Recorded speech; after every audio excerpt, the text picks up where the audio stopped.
Let's roll, rolling at the start. We here to bring the truth. Jar open this podcast. We breaking through the fake news. They try to silence us, but we will be subdued.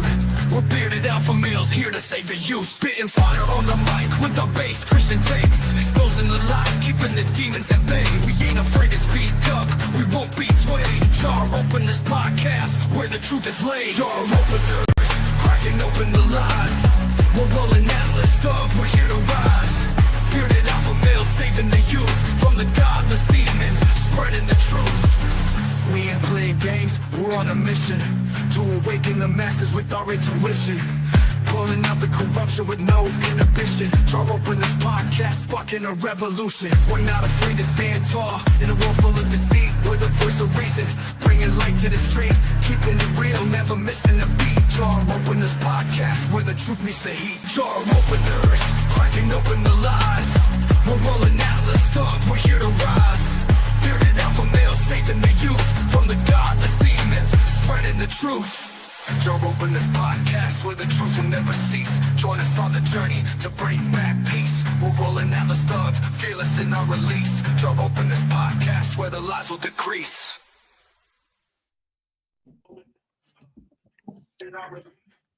I'm like, what? Well, I'm hearing feedback. What up? What up? Are you good now? Yeah, I'm good. Okay. It was my tablet. Oh, word. I always keep my tablet up to watch chat on a separate thing than what we have here on the StreamYard. And I'm like, oh crap, we're starting off with an echo. No, it was me. It was me. It was me like that last time, man. And I was like, dude, I'm hearing it twice. And it was literally, I had it pulled up on another tab, like just in the background somewhere. Oh, that's funny. Yeah. What's up, TNT? What's up, Evil Elmo? Good to see you guys. Yeah. Hello, everybody. Let everybody filter in here for a little bit. But well, I still got the chicken in here, by the way. She's interesting. The chicken survived the weekend. She's not healing as fast as I'd like for her to, and her time is running out, I fear. That cleaver is calling, man. Yeah, I'm not looking forward to it. It's one of my least favorite things about raising chickens, but you know, it's part of the life. You got to do what you got to do. Right. But giving her every opportunity to regain the function of her legs, whatever's wrong with her. Yeah, hopefully she improves. Yeah. Hopefully. Yep, definitely. But man, there's a lot of good news we got today. A couple of like good topics, shining topics. I was actually very impressed.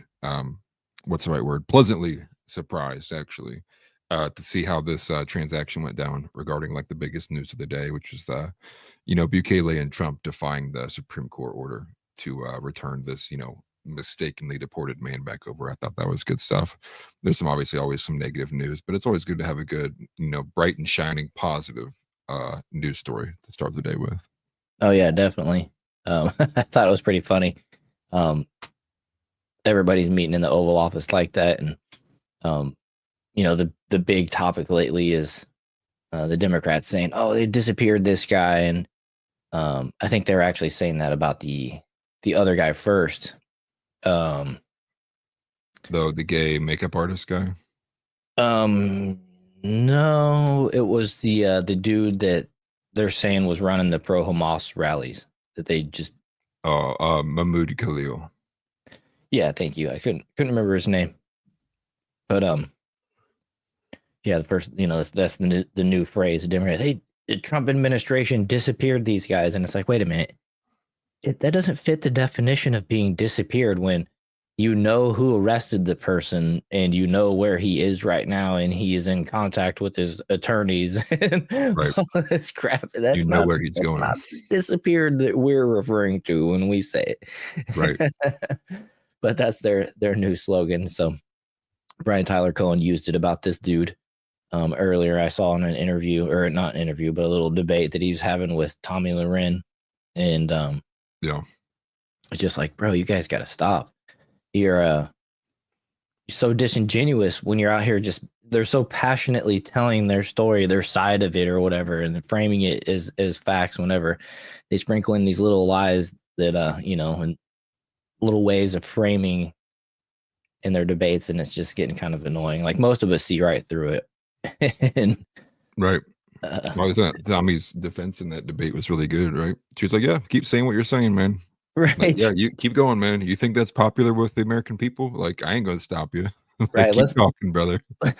Let's add the Democrats literally using the Supreme Court to import to report instead of deport, report. I don't know.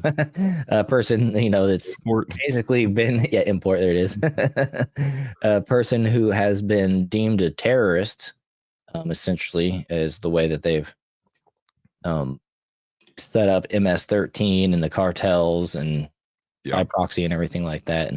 And then here he was the topic of discussion with the actual president of El Salvador in the Oval Office, which was great. I thought it was awesome that he had the opportunity to speak directly on behalf of his country as it pertained to this dude. And he's like, no, not giving it back. Not giving him back. Spoiler. Right.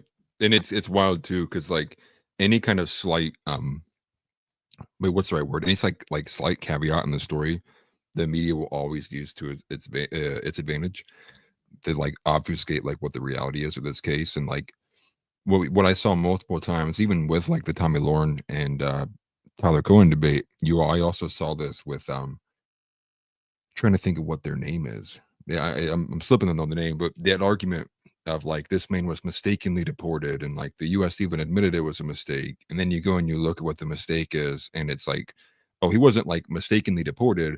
It was an administrative error that the district, it should have went through a different channel.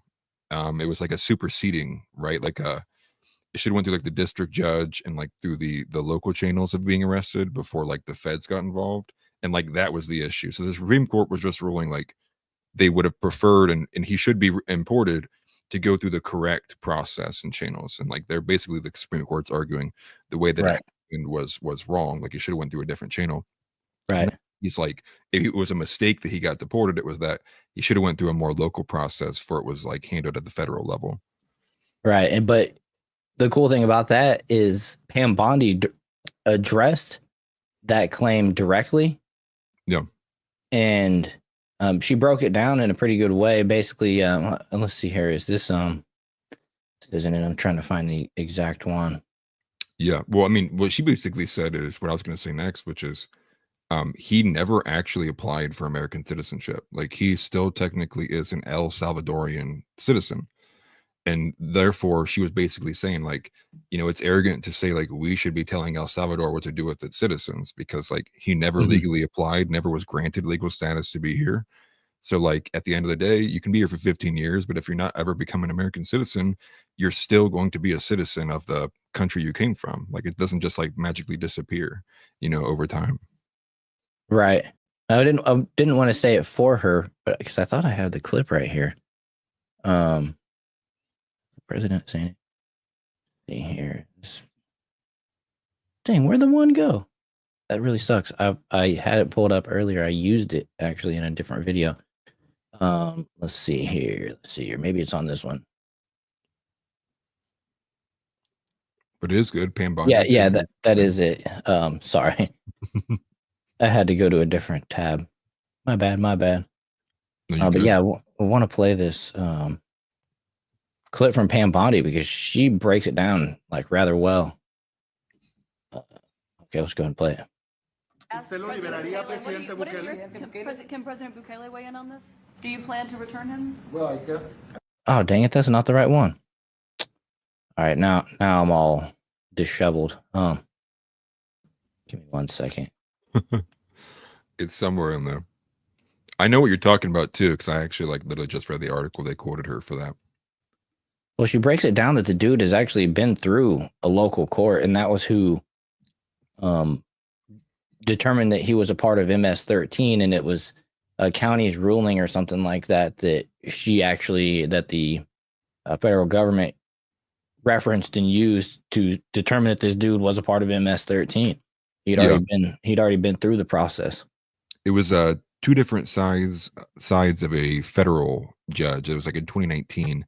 And that judge in 2019 gave him protections because of fear of his safety, of what would happen to him if he were returned to El Salvador. But I think it was because they had deemed there's enough evidence that pointed that he was a gang member with MS-13, that being out of the gang and then being sent back there obviously would be like a threat to his life based on like how MS-13 carries themselves. Right. Well, you're safe if you're in prison. Yeah. Safe from the gang stuff in that He prison. went to like the mega prison there too, which what is it called? It's CCOT. Yeah, it's that serious one. Yeah. The one that even Christy Nome was taking photos with, that everybody like was attacking her for. And there's like everybody's like gets their head shaved and they get shoved in a corner and they have to like be forced on their knees, cuffed behind their back, foreheads on the back of the necks, like very, very strict. Right, exactly.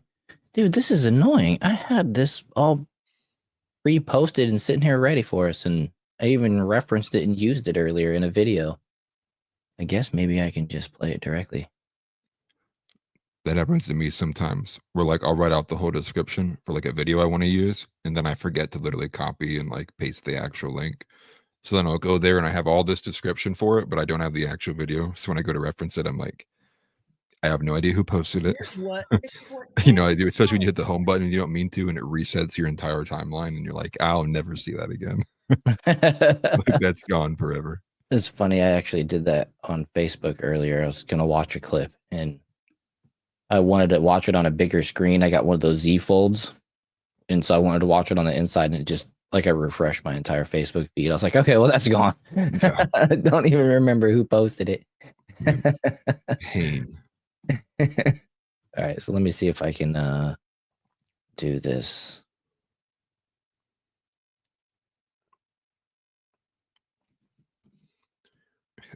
Stand by for technical difficulties. You're experimenting technical differences. All right, here we go. Return the man who your administration says was mistakenly deported. Return the man who your administration says was mistakenly deported.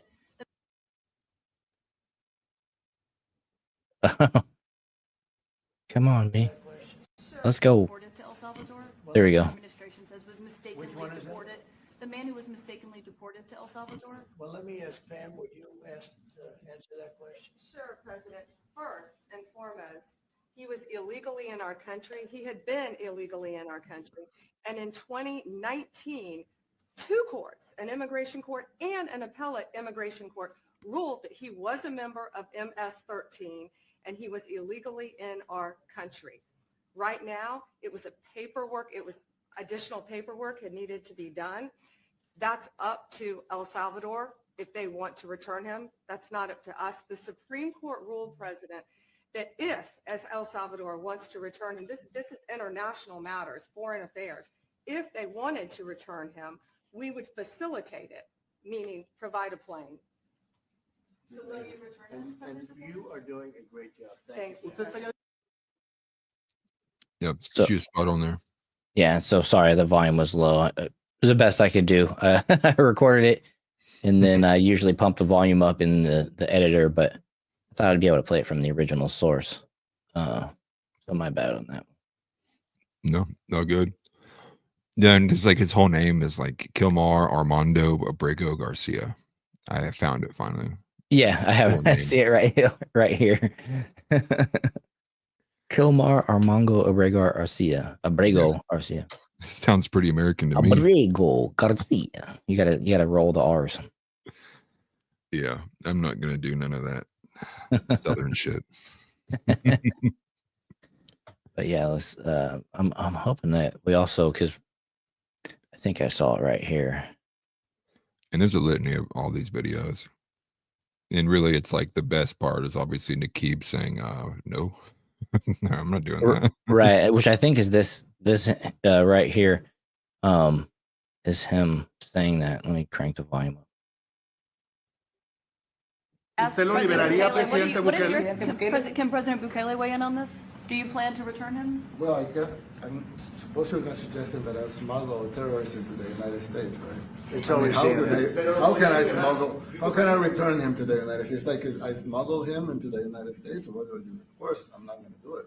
It's like, I mean, the question is preposterous. How can I smuggle a terrorist into the United States? I don't have the power to return him to the United States. You could release him inside El Salvador. Yeah, but I'm not releasing. I mean, we're not very fond of releasing terrorists into our country. I mean, we just turned the murder capital of the world into the safest country of the Western Hemisphere, and you want us to go back into the releasing criminals so we can go back to being the murder capital of the world? No, that's not going to happen. Well, they'd love to have a criminal, Yeah, released into I mean, there's a fascination. They would love it. Yeah. They're sick. These are sick people. Ask ¿Usted lo President- liberaría?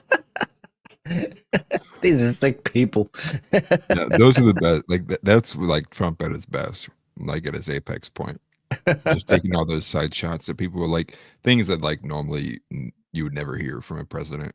You know, it's like it's beneath his color, right? Do what people would say, right? But that's amazing. And there's also, and hopefully you found this too in there somewhere, but when he mistakenly calls on the Caitlin Collins, and he immediately realizes who he called on. He's like, "No, not you." Goes to the next person. That was heat. Yeah, that was actually really good. Dang it, I wanted to play the part where. All right, I know I reposted that one.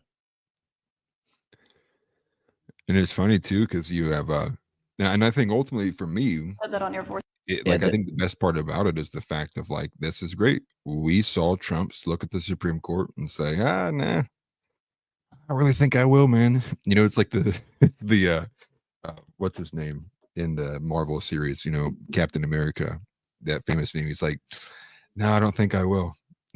Like that's like good, dude. It's what you need. Like when you know, right? Like morality does not equal legality. And so sure, the Supreme Court might be right on like what the legal process is, but then you also have to make like what was the right moral judgment on here? Like should this guy who's been here for 15 years illegally even have had those protections in the first place? And like everything that went down with it, it's like a cleanup. It's like a broad brush, like, and nope, get out of here, dude. Don't care what these little judges want to say. You shouldn't have been here at all.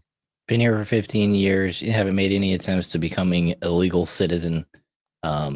You know, basically, you've had your opportunity to try to assimilate, and you just rather, be a fugitive essentially. And so you got caught, bro. Sorry, sorry, not sorry. But this was Caitlin Collins when Trump mistakenly called on her. Well, Mr. President, you said that if the Supreme Court said someone needed to be returned, that you would abide by that. You said that on Air Force One just a few days ago, and they said that it must be facilitated. Why don't you just say, isn't it wonderful that we're keeping criminals out of our country? Why can't you just say that? Why do you go over and over? And that's why nobody watches you anymore. You know, you have no credibility. Please go ahead. President Trump. Well, Mr. President, you said that if the And these Oval Office meetings in front of the press with world leaders are great. The last one was with Zelensky, and you remember when JD Vance got into the argument with him. That was gold. We need more of these. Well, one thing I was thinking about too, and like refresh my memory if I'm wrong. When did this like whole trend start of like we're gonna sit in the yellow room in the Oval in the White House and like have these extremely highly televised? Like I think the only first instance I can think of is when it was reversed, and when it was Trump was meeting with Biden while Biden was still president. And like it seems like this is like a winning strategy. They're going to keep doing it, right? Zelensky was obviously the same situation, the same two chairs, the same like framing, right? Same cinematography for the whole thing. And it's like, keep it, right? It's clearly working. You know, it's giving that kind of like between two ferns kind of vibe, but obviously like real life and not like all satire. But yeah, obviously keep going. Yeah, for sure. And this is actually a 5-minute long clip. Tommy Loren posted it and said, "This is it, the video of the week. Take it in, glorious." So if we have some repeats, forgive me, but rather than scrolling through, we'll just watch this whole 5-minute long video over here real quick, and then we'll comment and break it down. return the man who your administration says was mistakenly Which one is that? deported. The man who was mistakenly deported to El Salvador? Well, let me ask Pam, would you answer that question? Sure, President. First and foremost, he was illegally in our country. He had been illegally in our country. And in 2019, two courts, an immigration court and an appellate immigration court, ruled that he was a member of MS-13 and he was illegally in our country. Right now, it was additional paperwork had needed to be done. That's up to El Salvador if they want to return him. That's not up to us. The Supreme Court ruled, President, that if, as El Salvador wants to return him, this is international matters, foreign affairs, if they wanted to return him, we would facilitate it, meaning provide a plane. So will you return him? And you are doing a great job. Thank you. Stephen Miller, wait a minute. Can you just also respond to that question? Because, it's asked by CNN and they always ask it with a slant because they're totally slanted because they don't know what's happening. That's why nobody's watching them. But And this answer is you great. answer that question also. Yes, gladly. So, as Pam mentioned, there's an illegal alien from El Salvador. So, with respect to you, he's a citizen of El Salvador. So, it's very arrogant even for American media to suggest that we would even tell El Salvador how to handle their own citizens as a starting point. And two immigration courts found that he was a member of MS-13.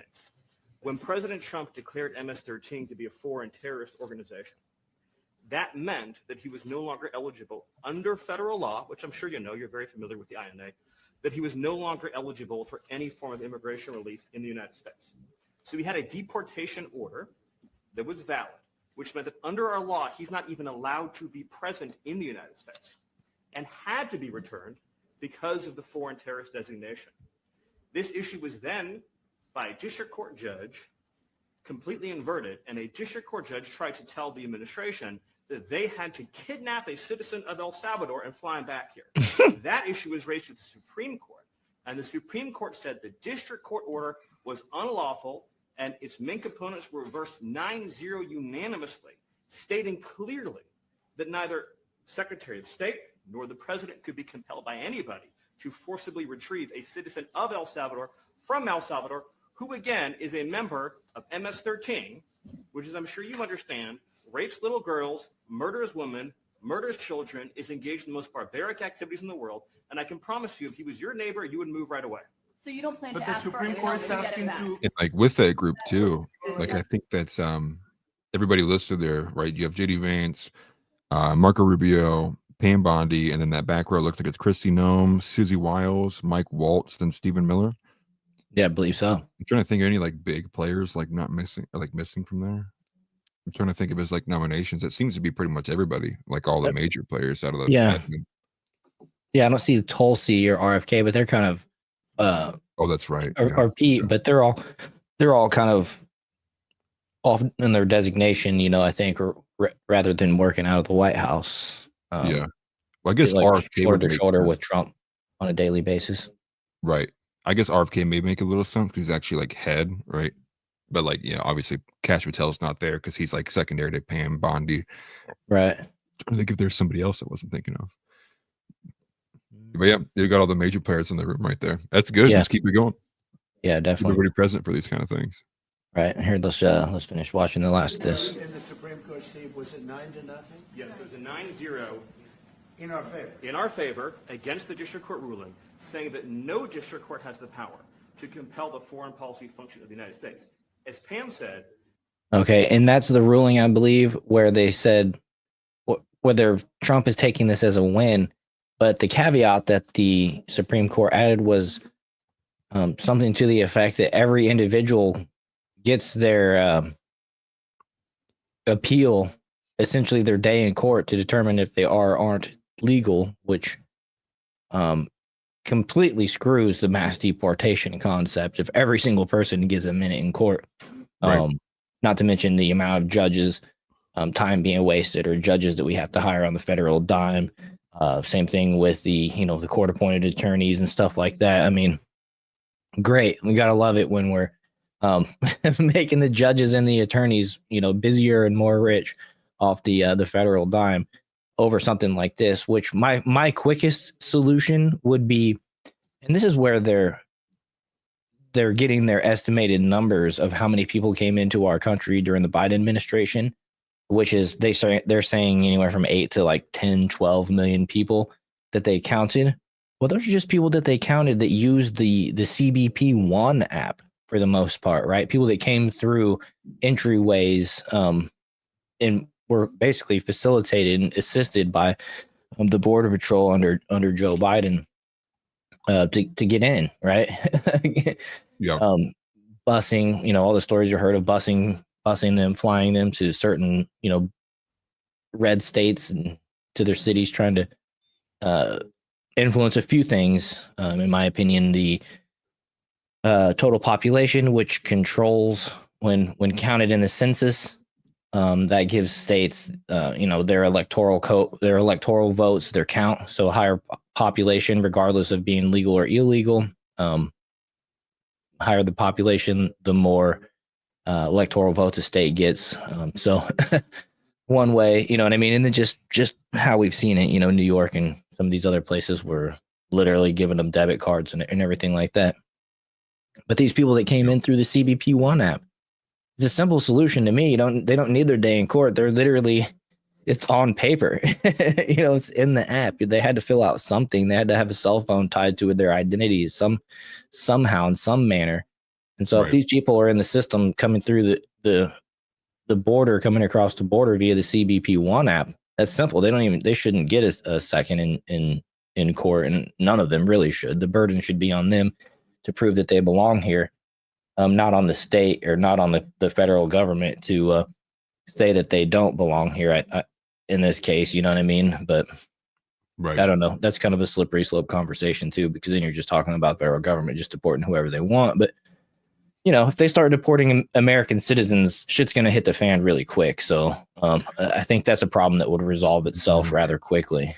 Well, I'm glad that you brought that up, because I saw that floated today. It was either by Leading Report or Raw's Alerts, one of those two kind of major breaking news places. But apparently Trump had said that he's also open to the idea of deporting U.S. citizens who are violent criminals.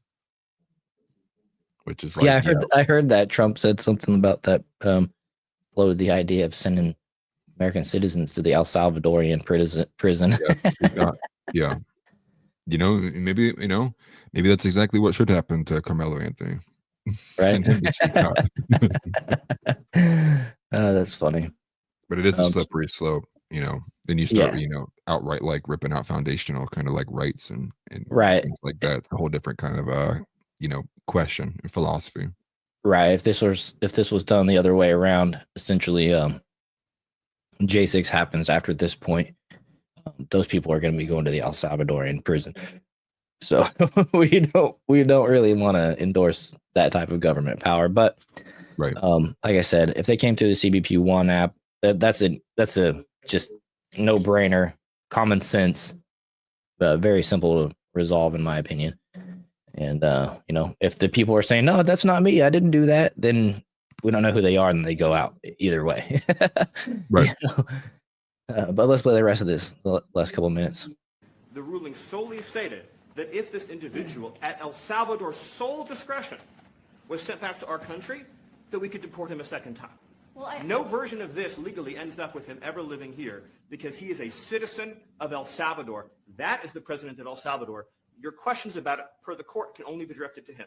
I asked Usted lo President liberaría, Bukele, Presidente can President Bukele weigh in on this? Do you plan to return him? Well, I guess those who have suggested that I smuggle a terrorist into the United States. It's just so great. I suppose you're not suggesting that I smuggle a terrorist into the United States. So good. How can I return him to the United States? Like, I smuggle him into the United States, or what do I do? Of course, I'm not going to do it.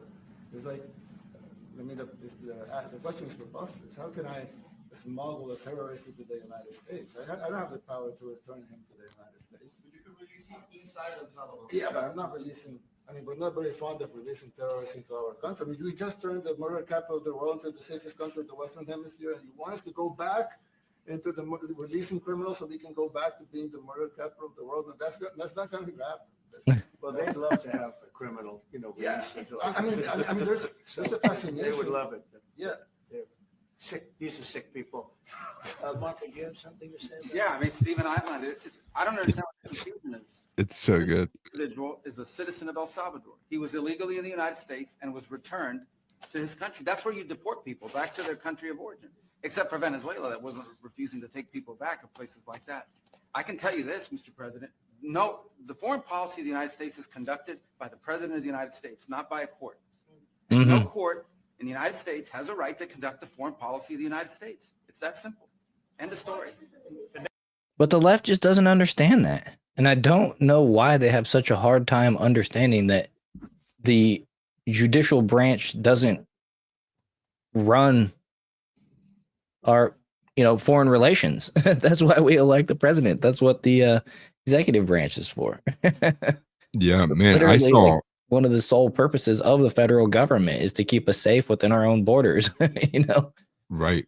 Well, I saw, dude, a mind-numbing debate with one of Andrew Wilson's TikTok invasions.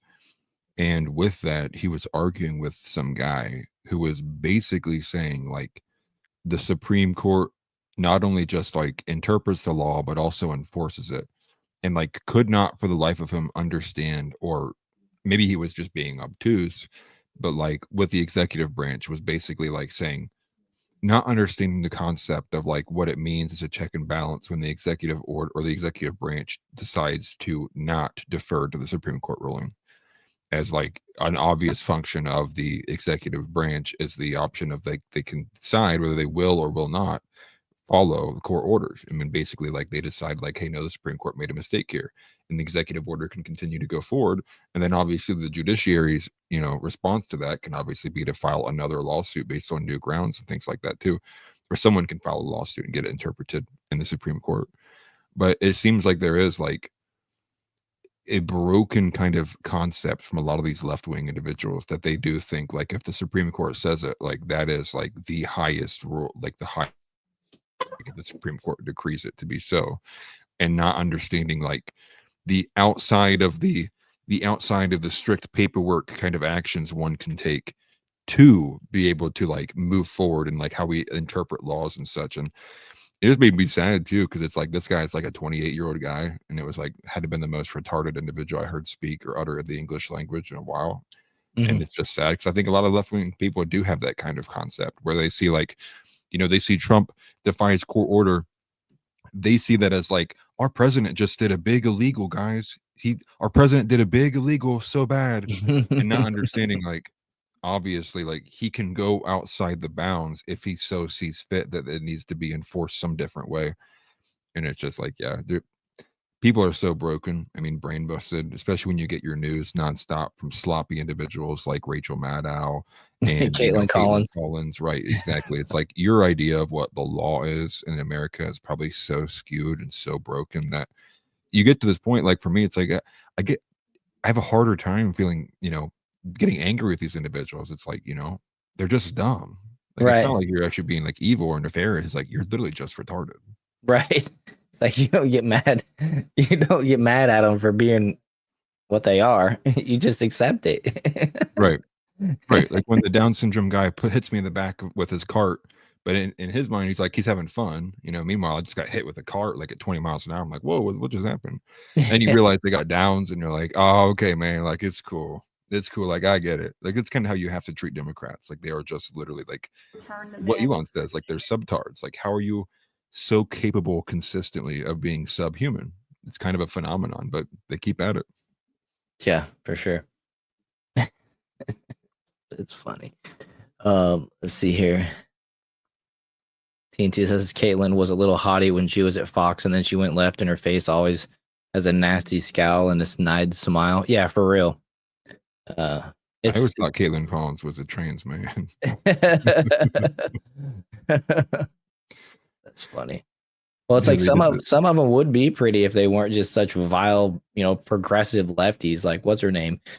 Francesca Fiorentini. She could be pretty, but then she opens her mouth and talks, and it's like, she's not even cute. Right. Well, have you not seen the Giga Chad edits of Caitlin Collins? No, but they make her like jaw like even more like pronounced and masculine. Dude, if I can find one, we have to put it on screen. I think it's so funny when people tag Scott Pressler in things that Caitlin Collins is doing. Yeah. He Yeah. has to pop up and claim it's not me, okay? I Stuff gotta cracks make sure how do I spell her name? me. Stupid Yeah, yeah.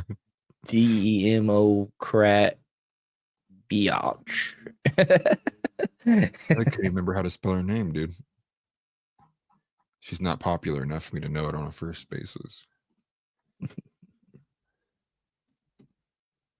They give her the Lord Farquaad Yeah. slash John. Here we go. Let's do this. TNT says she's gotten more manly looking, but her and I would make beautiful giant babies. That's good stuff. Yeah, it's funny how personality and personal beliefs and stuff can actually change the way a person looks. Let's see. I opened this new tab. Okay, that's what happened. Like, what is all this other stuff? I opened this new tab over here. What was it you were looking for? You're looking for the. I'm trying to find the Giga Chad Caitlin Collins meme. Okay. I'm not gonna find it, but it's so good. Never when you want it. Can you find it? No, but like this is the one they used it on, so I do have the original one. Yeah, let me put this put that on screen there. It's so I love the memes, dude. They're so funny sometimes. But this is the original one they did it to. And you can see, like, even without having like the filter on there, she already has like the eyes, right, with the eyebrows, right? You know, she's like doing the whole like Giga Chad, like twisted eyes, like big giant jaw. Like, you know, I wish more men had Caitlin Collins jawline. She's Yeah, been proper doing attention. that thing that the young men have been doing where they like tap on their chin to make it like fracture and get more pronounced or whatever it is. I don't know. It's Oh, I did see that, dude. It's definitely beyond my era. It's so unhealthy and stupid. It's, you know, it's the same thing as it's literally the exact same process that they do for making guys taller. You know, when like that 5'9" guy wants to be 6 foot, and they go into the femur and they like break the bones apart and then scatter them so that like it grows, or they reheal like at a longer, more hollow position. Same thing with the jaws. They shatter it and then like spread it out, so like the jawline will like elongate and stuff. Like That's how the Shaolin monks make their hands so hard and tough. The calcification of their knuckles and their palms and things like that. It's from the dozens and dozens of times of the small micro fractures. When they grow back harder and more calcified. And these dudes, once they hit master level or whatever, you know, they can overhand slap somebody and it feels like they got hit with the brick. Yeah. It's pretty wild. Yeah, even like guitar players over a period of time, like their fingers get super calloused up. Oh yeah, their fingertips. They're like playing the chords and pressing down on the metal for like extended periods of time. Yeah. Yeah, my hands were just a little too small to play guitar. I was never comfortable when I tried to practice. So yeah, I only tried. I never had that for a little while. Wasn't for me. It seems like most like guys in high school have their I want to play guitar. I'll just jam on Guitar Hero and call it good. It feels like I'm doing it, so the learning curve is much smaller. Yeah, close enough. TNT, I like them tall or midgets. That's funny. You probably see it. There's this tour going around right now. They came through my town. I saw the ads on Facebook, and I took a screenshot and shared it with my friends in my group chat. And then a couple days ago, I did that probably like 2 or 3 months ago. And then a couple days ago, they're like, "Oh shit, the same show is coming to Kansas City." And it was the same group of like traveling midget strippers. It was pretty funny. People are into that stuff, man. I was just like, what? But you never know, TNT. They might come to your city next, and then we'll never hear from TNT ever again. You know, I mean, and on that note, they were my nail in the coffin for Instagram. I quit using the app entirely after, I mean, like this was like maybe like 8-9 months ago, maybe even longer than that. Like every time I'd open up Instagram, the first thing that Instagram shows me is of like, you want to get with the midgets on the fan bus, and it's like, why am I watching a teaser trailer for a midget gangbang in a disgusting bus? I'm not like, and I remember like this distinctly. I had it open for like 10 seconds, and I was like, uninstall this off my phone. I'm never going on Instagram again, dude. Like immediately get that off my feed. Dude. I'll never use that app again. There's no way I post for like a year straight about being this radical Christian that you're gonna sit here and the first thing you want to serve me up, you think that's gonna be in my algorithm is midget porn. Get out, dude. Right. That's what you come to expect from TikTok, right? You know, the way they talk about TikTok. Well, I mean, to me, that's deserving. You know, Mark Zuckerberg deserves to get punched in the mouth for that, dude. That's disgusting. It's funny. Yeah, I even saw like and it became like viral too. I even saw like you know, you're a sick individual if you know where this is from, and they took a still shot of that specific one that I'd seen, and they Studio Ghibli'd it. So it like, you know, with like the Chat GPT, they're like, make this Studio Ghibli style. And so it's like a cartoon of that still frame of that video. It's like, if you know where this is from, you are a sick individual. And it's like, yeah, anyone who watched that video in its entirety deserves to be deported. Those are the people Trouble's talking about, the Americans. Yeah, right. It's like some video game. TNT, yeah, now that you say that, sometimes I'll get the stupid like video game ads where it's like trying to be sexy or whatever, and it's like, who plays this? Yeah, gotcha games. Pretty I think funny. I get that stuff because I watch a lot of Asmongold, and he literally makes references about that shit all the time. So then your phone hears it or whatever, and it's like, oh, here's the algorithm. Yeah. Yeah, I hate that. I hate that crap. I feel like anytime you talk about something random, next thing you know, you're getting the ads. Well, especially on YouTube. YouTube's bad about it, dude. You know, it cuts like a 15-second ad if I'm watching an Asmongold video. And it's like the whole video is a game, and it's like, can you loosen the gold bar between her breasts? And it's like, what is this game? And it's like a guy's like, press the button, and it's like some little tiny midget trying to push a gold bar between like a random woman's breast who's like a giant compared to him. It's like we are failing so bad as a society. Dude. I blame like, anime. Yeah, right. Like this stuff, like you need to be punished for consuming this kind of content, dude. Like this is almost in the same sentence as like, you know, child stuff. Like get these people out of my country. Right.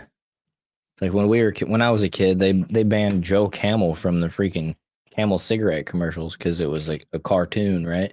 Didn't want to be sending the wrong message to kids. Now it's just ad after ad of cartoon debauchery.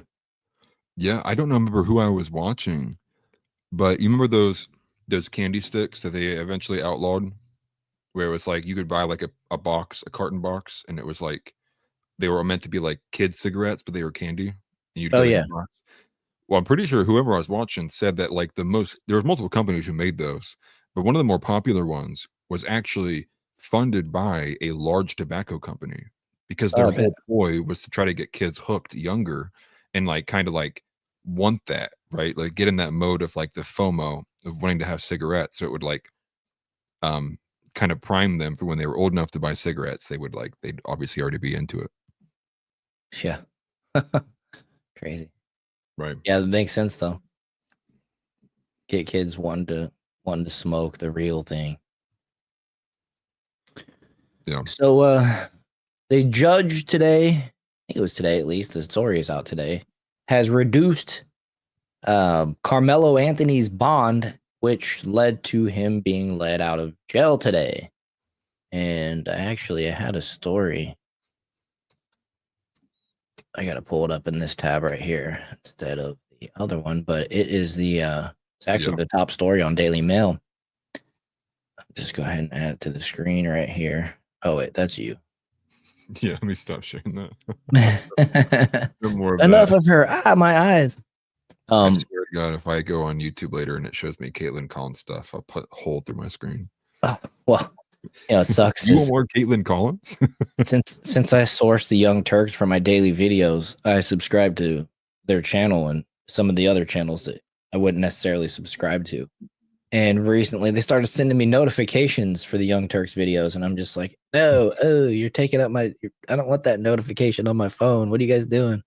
But it didn't until you bought that Mach-E, and they're like, oh, like, okay, this guy's definitely homosexual. This guy. Oh, that's funny. That one purchase alone. Right. But yeah, I'm with TNT when he's talking about using Brave, by the way. This is Brave, a Daily Mail on Brave, and you notice there's no ad taking up like the top section of the page right here and stuff. Brave is definitely the way to go as far as I'm concerned. But we got this right here. This teen killer, Karmelo Anthony, appears stone-faced as he's hit in the head with brutal. As he's hitting the head. I added that part.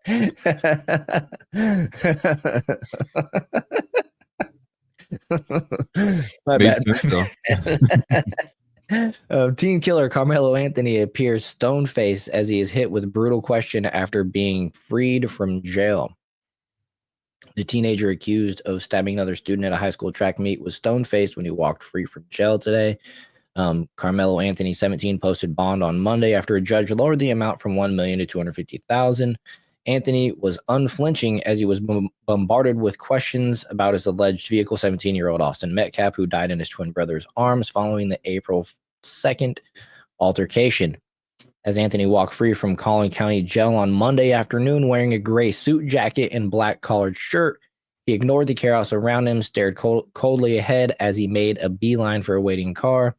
Karmelo, why were you armed at school? He was asked during the short walk in the video. Explain yourself. How is this self-defense? Another reporter. Let's see here.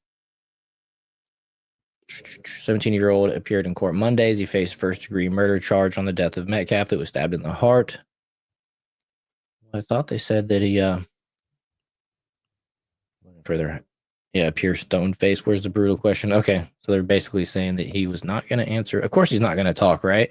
It's like the one thing that his attorney told him, which I believe his original attorneys quit or were fired. I'm not sure, but I'm not sure.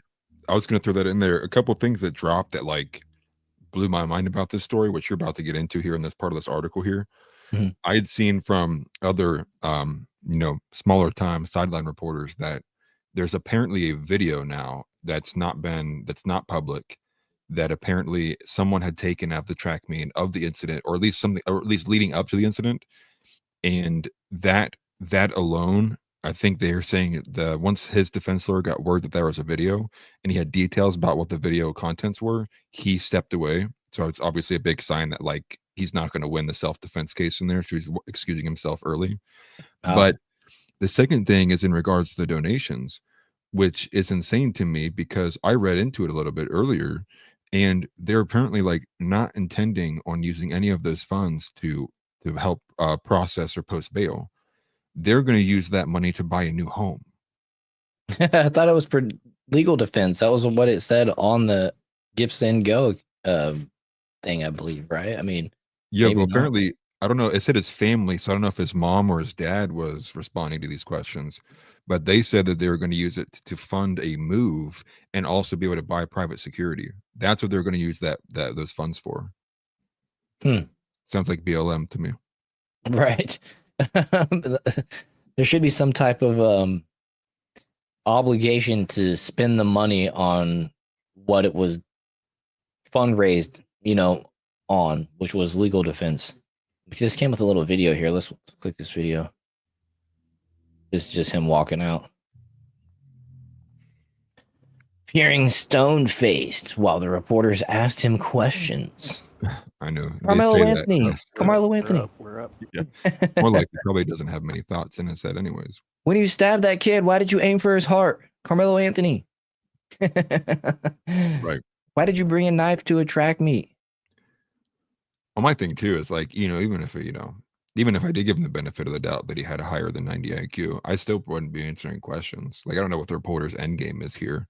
Obviously, just to get a nice video that are going to go viral, but like, Right. whatever in a situation as anyone who's been getting perp walked ever literally said anything like, oh yeah, and here's what I think about my case right now, like never happens. They just like always like remain silent. Right. The best ones are the dudes that have been in jail for a few days and the story's been all over the news for a couple days, but they're still like got their shirt over their head. You can still see their face, but they're walking out like trying to cover their head and their face or whatever. Yeah. It's just like, bro, your mug has been plastered all over the news for days. Like, you're not protecting your identity at all.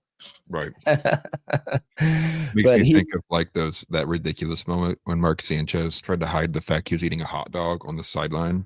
And it's like, bro, there's like a million cameras in the NFL stadium. And he literally is like bent over, like trying to shove the hot dog in his mouth. And it's like, dude, they caught you in 4K, bro, from aerial bird's eye view to like the sideline view. Like everyone sees it. Just eat it, man. Nowadays, they just fake an injury and go in the blue tent. Yeah. Yeah. That's what they're really doing in there is they're eating hot dogs. The Paul Pierce when he really just had to go take a dump. He acted like he broke his leg. Paul Pierce is wild. I've followed that guy's career. Actually, he went to KU, so I knew about him before his professional career. But then he got stabbed. He got jumped and robbed or something. He got stabbed a bunch of times and almost died, and came back to the NBA after, like between college and the NBA or something like that. Yeah, pretty cool, pretty wild story.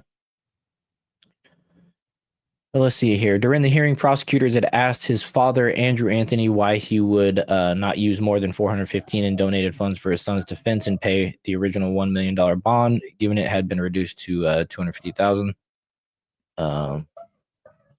Why he could not use the donated funds. See, that's what I was actually wondering. Why didn't they use the donated funds? So that's what it's like. I was referring to earlier. They kept not only on one instance, it's kind of conflicting, but also not. On one instance, well, granted, $415,000 isn't going to pay for $1 million bond. It's not even half. But yeah, well, I think in this article somewhere, it does say that the family said they're going to use that money instead to fund a move.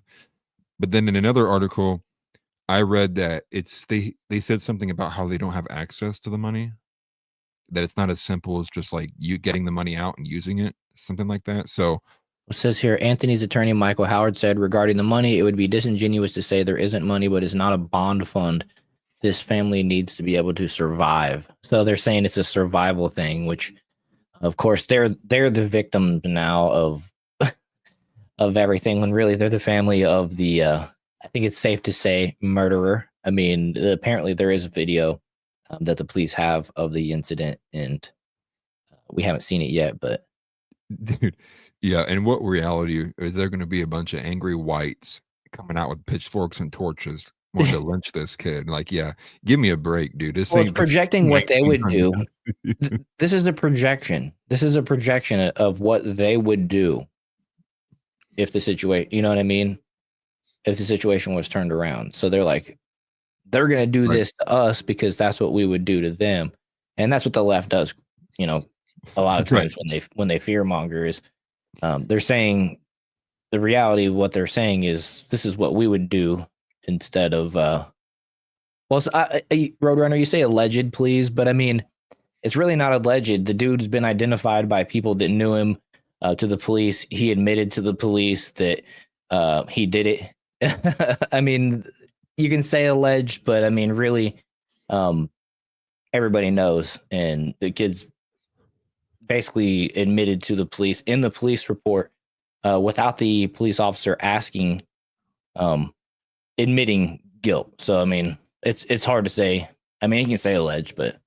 Right. Because isn't he immediately walked across the track meet and then told somebody. Right. Well, he went to a cop and he asked how the kid was doing or whatever. And, I can't remember. It was yesterday when I was looking at the police report that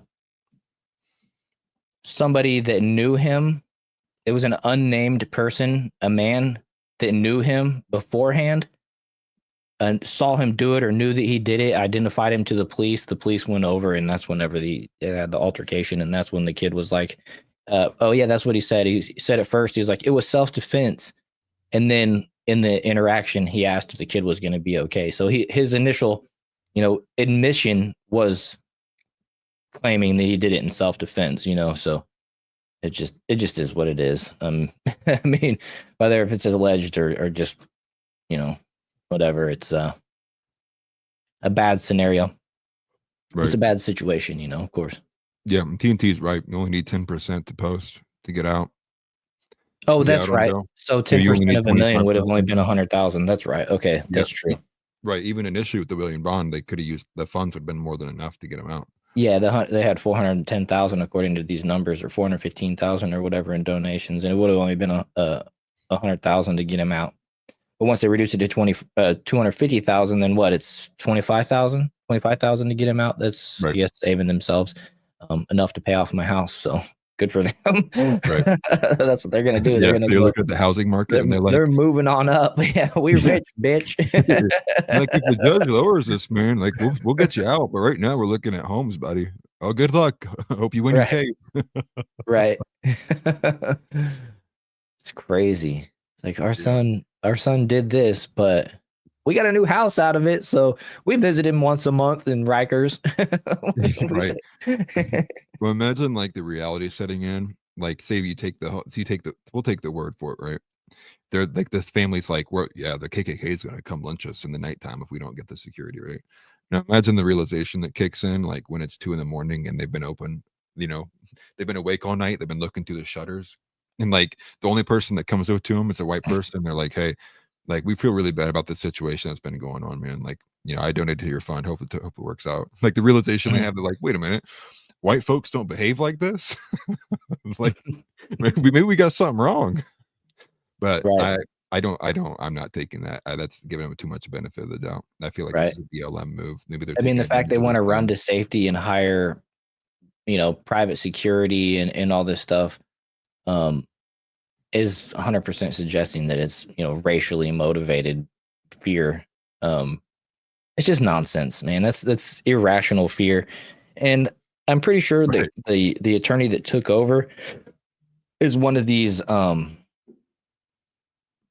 foundations that represents, kind of pushing an agenda, right? I can't remember the name of it. It doesn't say it in here that I've seen.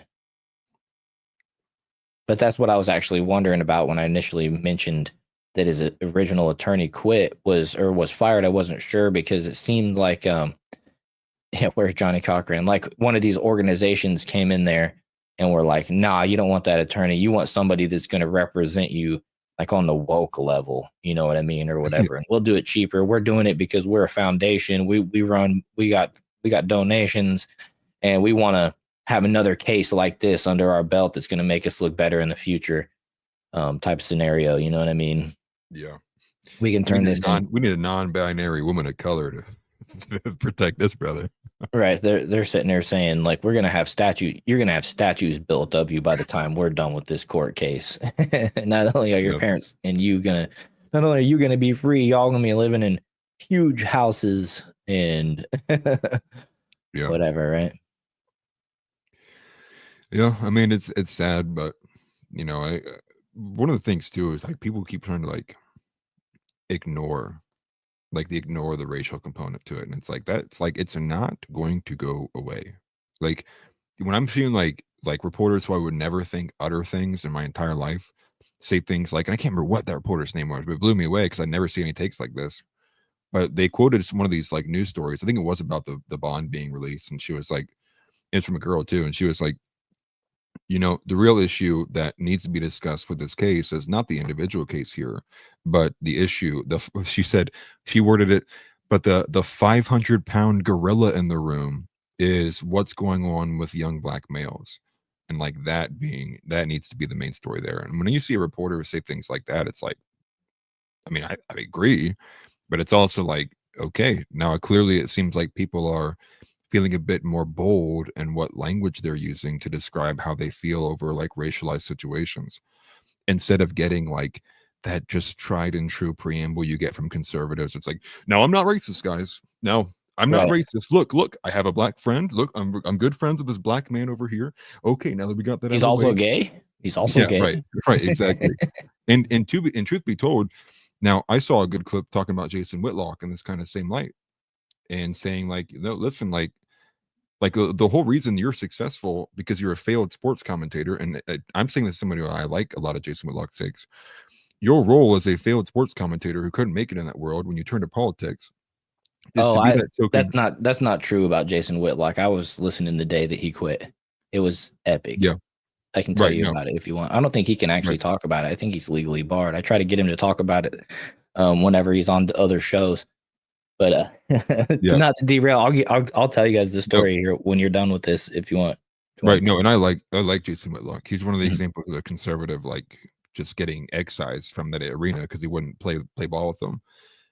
But him, like many others, right? Like Xavier DeRusso is like another one, and he is like a gay black man, and like a lot of others in that space are so the white conservatives who are too afraid of ever being called racist can say it's kind of like that skit, right? Where the guy's like, yeah, and then like a black guy says the N-word for him. Like, yeah, it's like you know, they're Key too afraid to say it themselves.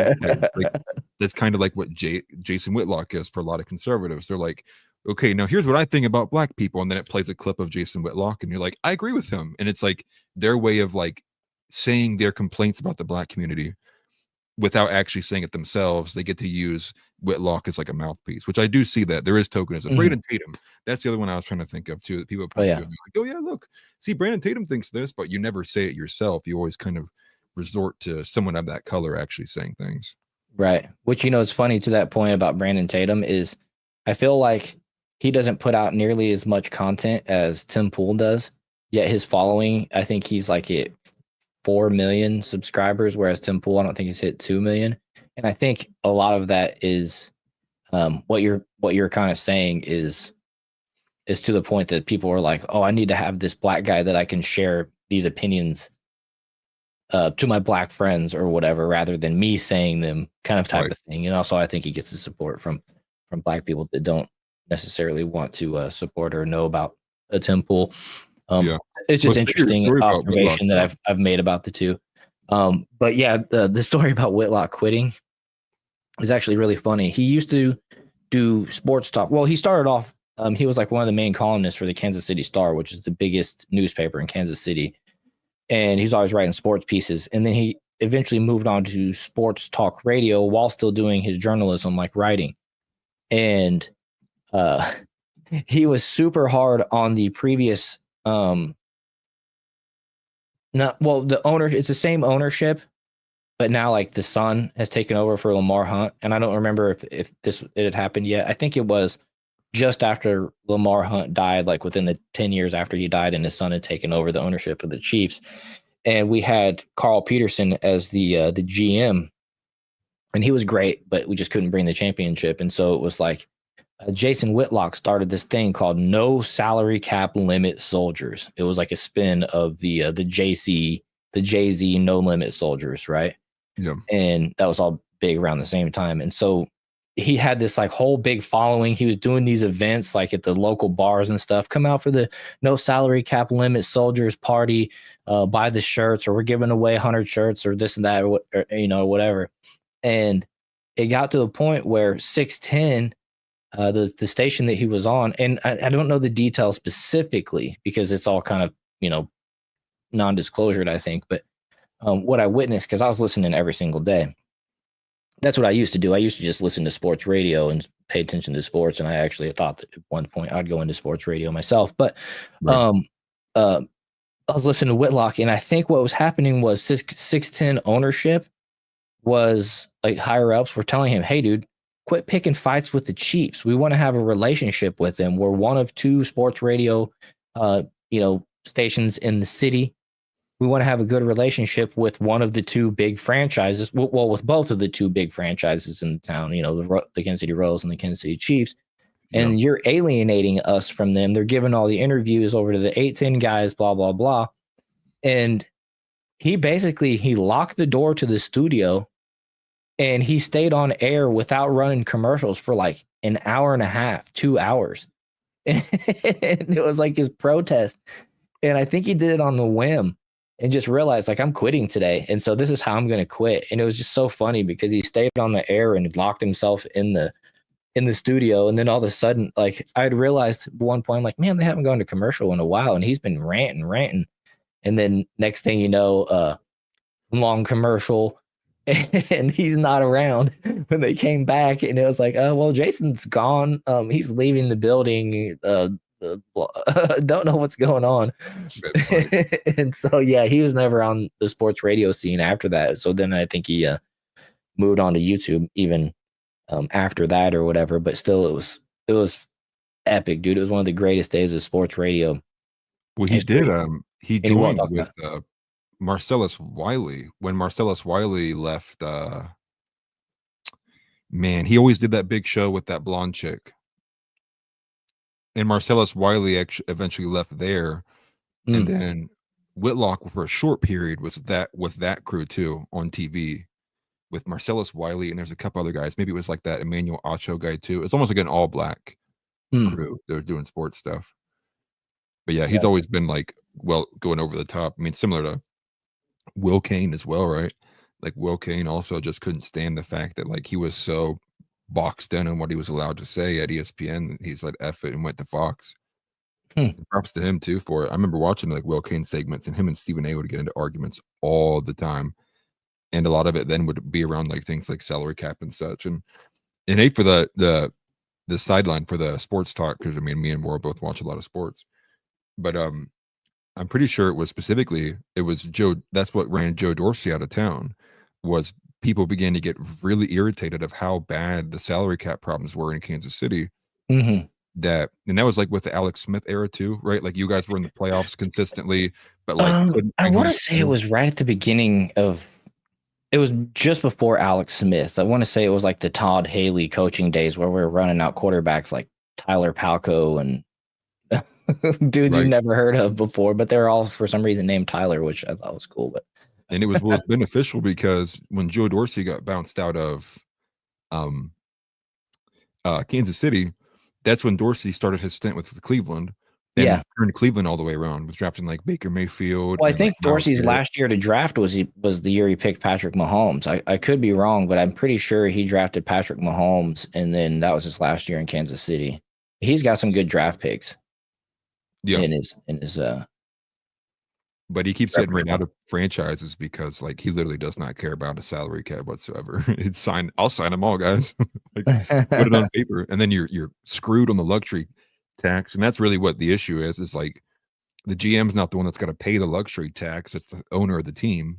Right. The owner of the team doesn't see the team going anywhere, and you're making me pay more money for a team that's not winning. Like, yeah, you're done, dude. Like, you get out of here.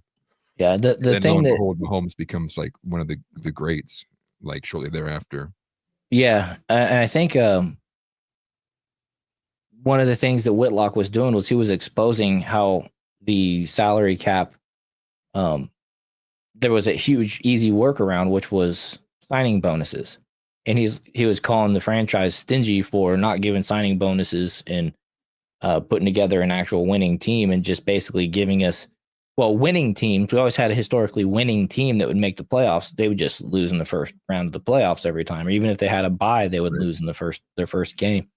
And people just were getting tired of it. And it's like, dude, just spend some more money. There is no salary cap limit. There really isn't. All you have to do is give the cash out and signing bonus and blah, blah, blah. And so he was exposing a lot of it, but that was just so good.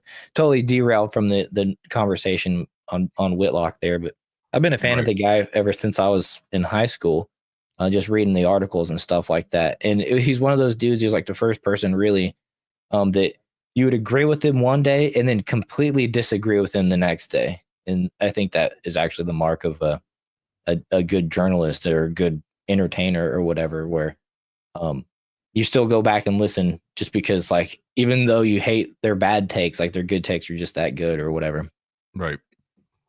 But as it refers to, back to the main subject with the Karmelo Anthony case and Austin Metcalf, did you see anything about the judge who's overseeing this case? I actually didn't know. Well, she's a black woman. Is this the Drew Hernandez post we got saved in here? Yeah. Okay. Yeah. So now obviously we know who the judge is. Now you're getting this played out too. And this was from Drew Hernandez, so I thought to add that in there as well. But now you do have what feels like even more racialized component, and what probably may have aided the fact that his bond got dropped. Is just the fact that, again, she's, and this is from 2021, this Drew Hernandez thing that he clipped up, but she's pushing for a more racialized justice system, with like DEI included, and having more representation so people feel more comfortable when they're getting sentenced, so they see someone who looks like her. And it's just like, again, it's the complete opposite of justice being blind. It's like now where it's like justice should see everything. It should see all color and decide based on what somebody looks like is how their sentence is handled. And it's gross. All right, well, let's play this and find out. I didn't see a female in my hometown that was an attorney until I was in law school, and went back to intern, and certainly not a person of color. And so now when we can have, summer interns come up, and they are every race, creed, color, gender, but they can see someone that looks like them on the bench, I think that is so beneficial because it's representation. And when they look at me, young kids, law students, whoever it is, I want them to say, if she can do it, I can do it too.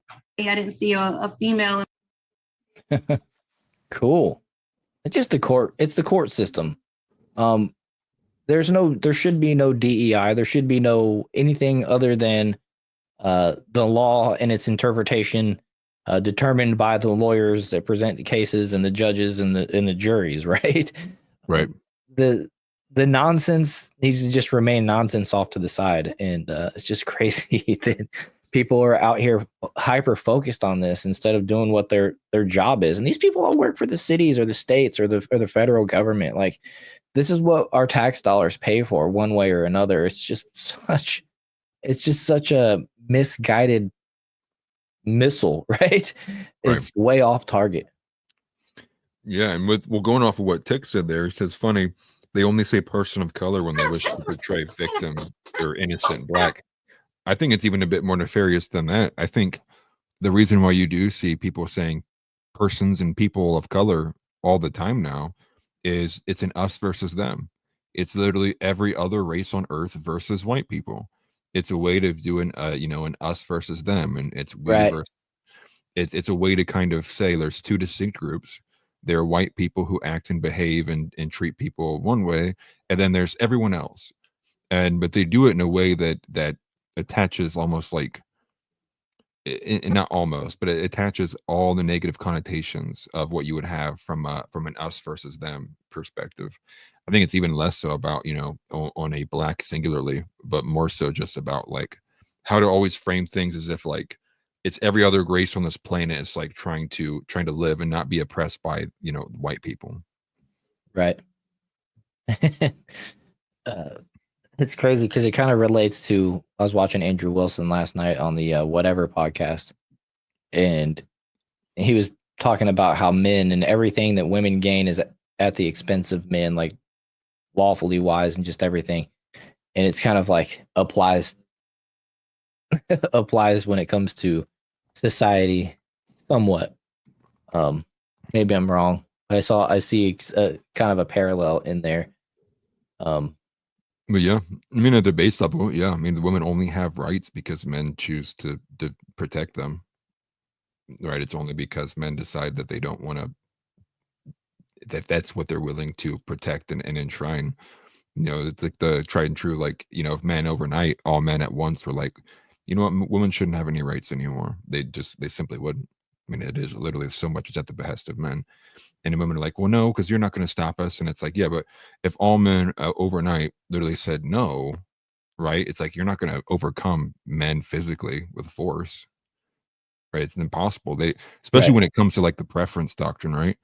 And the only thing that can actually like, that can swing your doctrine is the use of force. Right. And it's just, I'm just saying it shouldn't come at the expense of something else. Like if you're talking about true equity and whatever, like what they're trying to project, it's like, well, why does it come at the cost or the expense of someone else that's got to give it up if if this is equal? I don't know. It's just weird. it's kind of like the entitlement to that liberals want from like universal health care too, or whatever. It's like you're not really entitled to a doctor's craft to give you the health care that you demand so freely, or whatever. I don't know.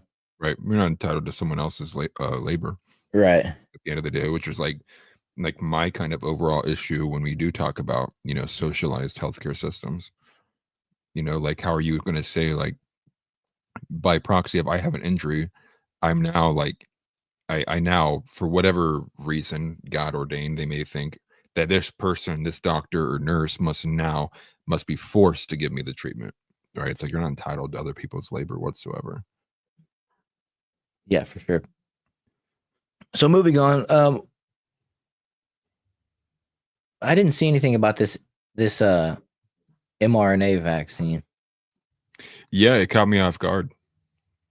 It's kind of like an understory happening, which seems to keep happening when Trump goes and does like these big staged events. Well, we talked about something last time, and people were confusing the MMR with mRNA. It's not the same situation, is it? No. Nope. This is, unfortunately, they are fearing, in long story short, they are once again fast tracking another mRNA vaccine to combat against bird flu. That's the story. So in a secondary Operation Warp Speed to fast track an mRNA vaccine to protect against bird flu. And so Okay. I didn't see much about it either, just saw like the breaking report. I think it was Disclosed.tv was the one that had it reported, and maybe Unusual Whales also reported it as well. But then I attached there like the Hodge twins reacting to it. Same with like Rachel Wilson. The Rachel Wilson's is just funny because she took like a still shot of her like rolling her eyes, Right. and like just quoted that as like of her thoughts on that. Right. Yeah, Dominic Michael Trippi also reporting that too. Yeah, my reaction when I hear that. That's what it is, right? The H5N1. Yeah. H5N1 bird flu mRNA vaccine. Okay, so not medical advice, of course, but Right. I will be making the decision to forego on that one. Right. Yeah, they make me get that one, and then all of a sudden my chickens would start dying. You know what I'm Yeah. saying? Right. It's Right. like, wait a minute, what the hell just happened? Yeah. Right. I Yeah. did see your question at the beginning there, TNT Cycles, by the way, about your buddy with the chicken that's getting picked on by ducks. I don't have any experience with ducks, and so I can't really give any advice. Usually when it's a chicken thing, you can separate them and maybe reintroduce them. I tried that with a rooster that was being picked on, and the second I put him back out there, he was the target for two other roosters, and they were just hunting him down relentlessly. So I had to separate him and ended up giving him away to somebody else that didn't have a rooster in their flock. But yeah, I wouldn't know how to deal with the ducks like that. That's a unfortunate situation that he's in there. I'd say about 2 shells of buckshot. Yeah, exactly. But yeah, also TNT, I've been meaning to tell you, thank you for renewing your monthly subscription. That's 5 months that you've been a member of the channel, which I greatly appreciate. You're thinking a barbecue is in order. Yeah, that's Right. probably what's going to end up happening with, she can hear me. Yeah. Yeah. Which it does remind me too, because you said that about your channel with membership. I'm at 999 subscribers. If I could just get one more person to subscribe to my channel, I will finally break that 1,000 mark and be able to start. Over on Atlas Thugged. Yeah, by the way. So there's a few of you guys watching over on X. Maybe you guys can help with that. There's 12 of you guys that I can see right now watching on Jar Openers podcast. Go check out Atlas Thugged channel. And Por favor, mis amigos. he needs one more subscriber to hit that final threshold to be fully monetized on YouTube. It's a big milestone, and it's a good way for people to give away Google's money for free. Exactly. Yeah. On delay. Yeah. Yeah, once I hit that, and then now I'll start making money off of basically every single view that hits my page. Yep. That's cool. Okay, so see, just me says, let me see if I can help Atlas. I might have an alt channel that's sub to you. That hasn't That'd be subbed to you perfect. yet. Okay. Yeah, thanks, Much just me. appreciated. Thank you very much. Yep. Okay, so let's moving on here. We're looking at potentially the Democrat ticket being an AOC versus Bernie 2028 ticket. AOC and Bernie together. Oh, and Bernie together. So they would be opposing Stephen A. Smith. I was gonna include Stephen A. Smith in there because he's getting quite the push. And speaking of Jason Whitlock, he called him out. He called up Bob Iger from Disney and said, "Hey, are you really paying Stephen A. Smith?" She's on her back. He said, "Are you?" Whitlock said, "Hey, Bob Iger, are you really paying Stephen A. Smith $20 million a year to not watch sports and just give political takes all day long? Because last time I checked, Stephen A. Smith is a sports commentator, and that's what he's done his whole life. And he's supposed to watch sports to know what the hell is going on." Like, what are you doing over there, Bob Iger? You're basically putting together a presidential campaign from Stephen A. Smith for him. It's pretty wild. Like, I don't know if that can be in the future. If he does announce that he's running, some type of campaign contribution, if he's employed but not doing the job that he's employed to do. I don't know. Some we might have to dig deeper in the future as that becomes reality. But for now, it looks like AOC and Bernie Sanders might run together. Who would be that'd be just two vice presidents? Hey, thank you very much, Jessica. Much appreciated. You're my 1,000th subscriber. Oh, nice. I'm at 1,001 too. Okay. Nice. That's awesome. Thank you guys. Appreciate the support. Yes. Thank you very much. It's a huge thing in the life of a YouTuber. Next stop, 1 million subs. Yes. Next stop, 1 million in a plaque. Yes. Thank you very much. Now at every video, I'm gonna put my 1,000 out of 10,000 on my little videos, my sub count, right? I appreciate it. That's awesome. Took a long time, man. That's awesome. Congratulations. Tix Bomber said also that picture of Rachel Wilson is terrible. LOL. Yeah, she's rolling her eyes. I can't make it any bigger, can I? Yeah, there you go. She's rolling her eyes. Attack her arguments, not what she looks like. That's funny. It's a lie, Atlas B. I like seeing the reason chat. Right. Yeah, it's very exciting. Yeah, and like I already said, I gotta pretty much every day that we're not live, I will probably be posting a video. Yeah, that's awesome. I recommend you posting at least one a day if you can. As I used to post 2 per day, trying to get back into it. The motivation is just not there yet. I can't lie. Yeah, Operation out sub world has commenced. I just want to be outside right now. It's really all I want to do is just be outside. At the end of my video, I'm like, and make sure if you're subscribed to World, unsubscribe and then follow me. Subscriber Wars. Subscriber Wars. It's actually a great name. Right. We need to start picking fights with other channels, with Democrat liberal channels that are like the same size as America First TV and in that range, and see if we can get some arguments going on in the lives and create some drama. I would like to, but I get blocked so fast on X. It's not funny. Yeah. Like I'll literally like I'll halfway disagree with something James Lindsay said, blocked. Okay. Go talk some BS to Phil because he posted some other gay selfie again, blocked. I'm toxic material.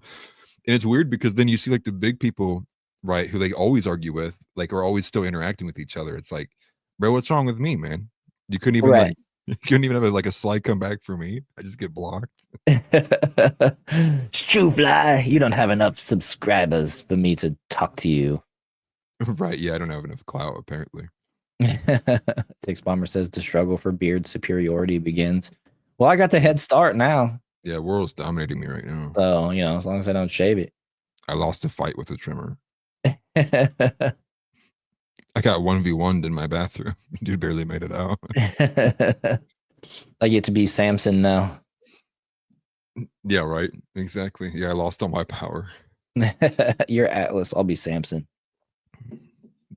Word. Word. And then I'll never be able to cut my hair though. Yeah, that's true. You couldn't show up with short hair. They'd be like, "What the fuck, dude? Now you're probably not even opening jars." Yeah, right. I have to ask my wife to open my drawers. I'm gonna need you to bring an unopened jar on the live with the little thing still down in the top, and the little clicky thing still down in the locked position, and I'm gonna have to witness opening a jar live. Yeah, right. Yeah, fake it a little bit. Wait, We honey, all can you know. open this and then just duct tape it shut a little bit? I need it to look real. But what I was gonna say though, before we got sidetracked again, was we had recently watched the clip with Steve Bannon with Bill Maher, and he threw out that he thinks if the Democrats want a chance to win, they should run Stephen A. Smith.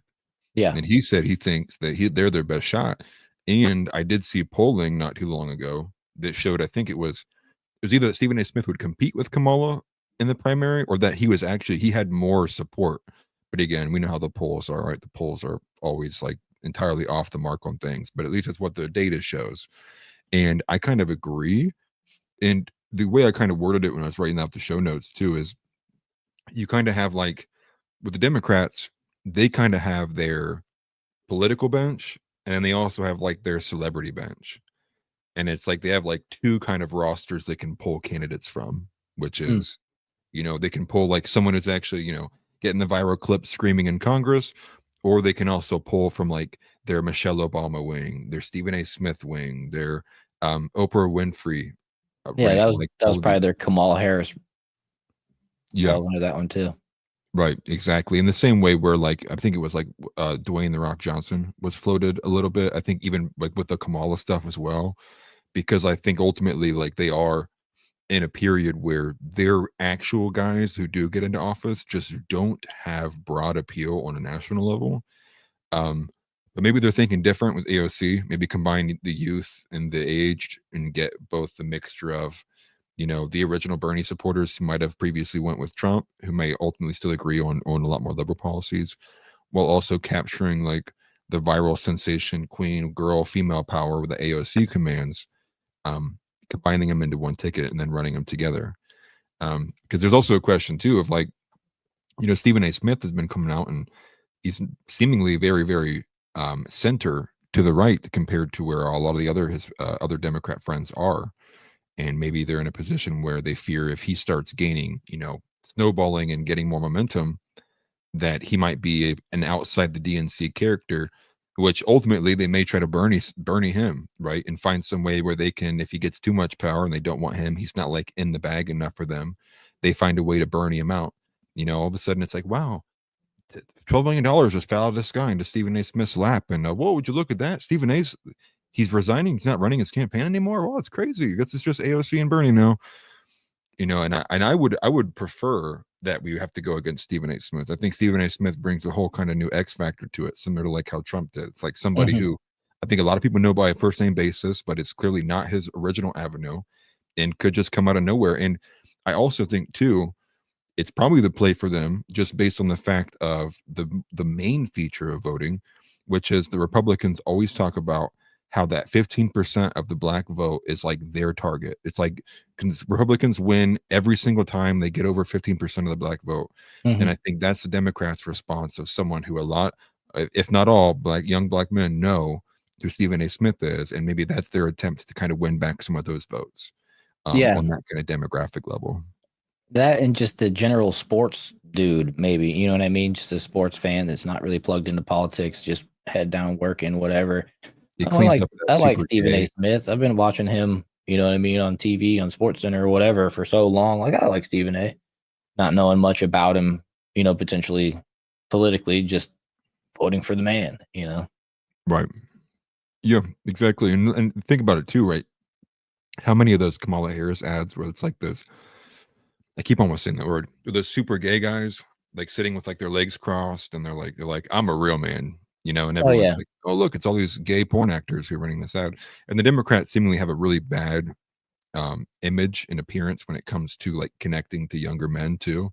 Oh yeah. Like it's hard to oversee just how queer and how pro women it is, that it's hard for a man to kind of even a normie like even resonate with any of that. And Right. so maybe Stephen A is their way of kind of like cleaning that image up a little bit and being like, see, we're not all super gay, like right, like there's some straight men on this side, and they can kind of win back some of that, you know, that appearance back.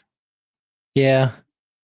I don't know if Stephen A would be the one that I'd pick, but maybe. I can tell you that he would oppose those campaign ads, but he's also like the candidate's never the one like approving or disapproving the campaign ads. Usually it's put out by some foundation for the Democrats, right? It's not even like affiliated directly. It's just, we like this candidate, so we're gonna put this ad together or whatever type of stuff. And Right. I don't know. I could see Stephen A because he had heavy critique over a lot of the woke things that they were trying to push in those campaign ads, and just the way that they were putting together the Kamala Harris rallies and whatnot. So maybe he would try to nix that. Maybe he'd try to be above it and rise above it. But I don't know. I mean, I just couldn't see that guy being the president. The people that said I could never see Donald Trump being the president. You know, I saw a successful businessman that was at least had this history of, he was analyzing the political world. He was always donating into the political world. He just was choosing not to be in the political world. I mean, you saw what Oprah Winfrey said. These are or asked him, would you ever run for president? I think what's her name? Can't say her R's on The View. I think at one point she said these are presidential talking points when she was interviewing him. Maybe it was a 60 Minutes lady. I can't remember. Yeah. These are presidential talking points. Like, you know, that's like his history, and he just finally like, all right, I'll do it. You know what I mean? Right. And then when he did, of course, you know, we know how that all worked out with him giving away his earnings, funding his own campaign with security and everything in 2016. All the things that he did that was basically a stand-up guy. TNT says I'd rather have Charles Barkley than we could have our own Sir Charles. That's funny. That's funny. I like Charles Barkley. Yeah, well, Charles Barkley gets flack all the time for not being black enough. Yeah. He's got that famous quote about Chicago from like 4 years ago. Where he's like, we've been voting Democrat for 80 straight years. And y'all think like, you think Republicans are the problem? And he's just talking about how, like, you know, the state of Chicago is clearly not improved over time, but they've literally only had Democrat politicians in power for the last like 100 years. It's like, yeah, these people just like aren't getting it. But he gets flack for that too. But I could never see him walking away from sports. He's much closer attached to that. Where Stephen A is like, you know, he's not an NBA legend. He's always been, you know, a commentator. Right. Like, I don't think Charles Barkley's serious enough to, like, he laughs at the fact that he's lost $1 million bets and stuff like that. You know, I mean, you talk about a degenerate gambler, at least. Right. Exactly. The fact the guy can laugh that he's lost more gambling than probably all of us in chat combined will make in our lifetime.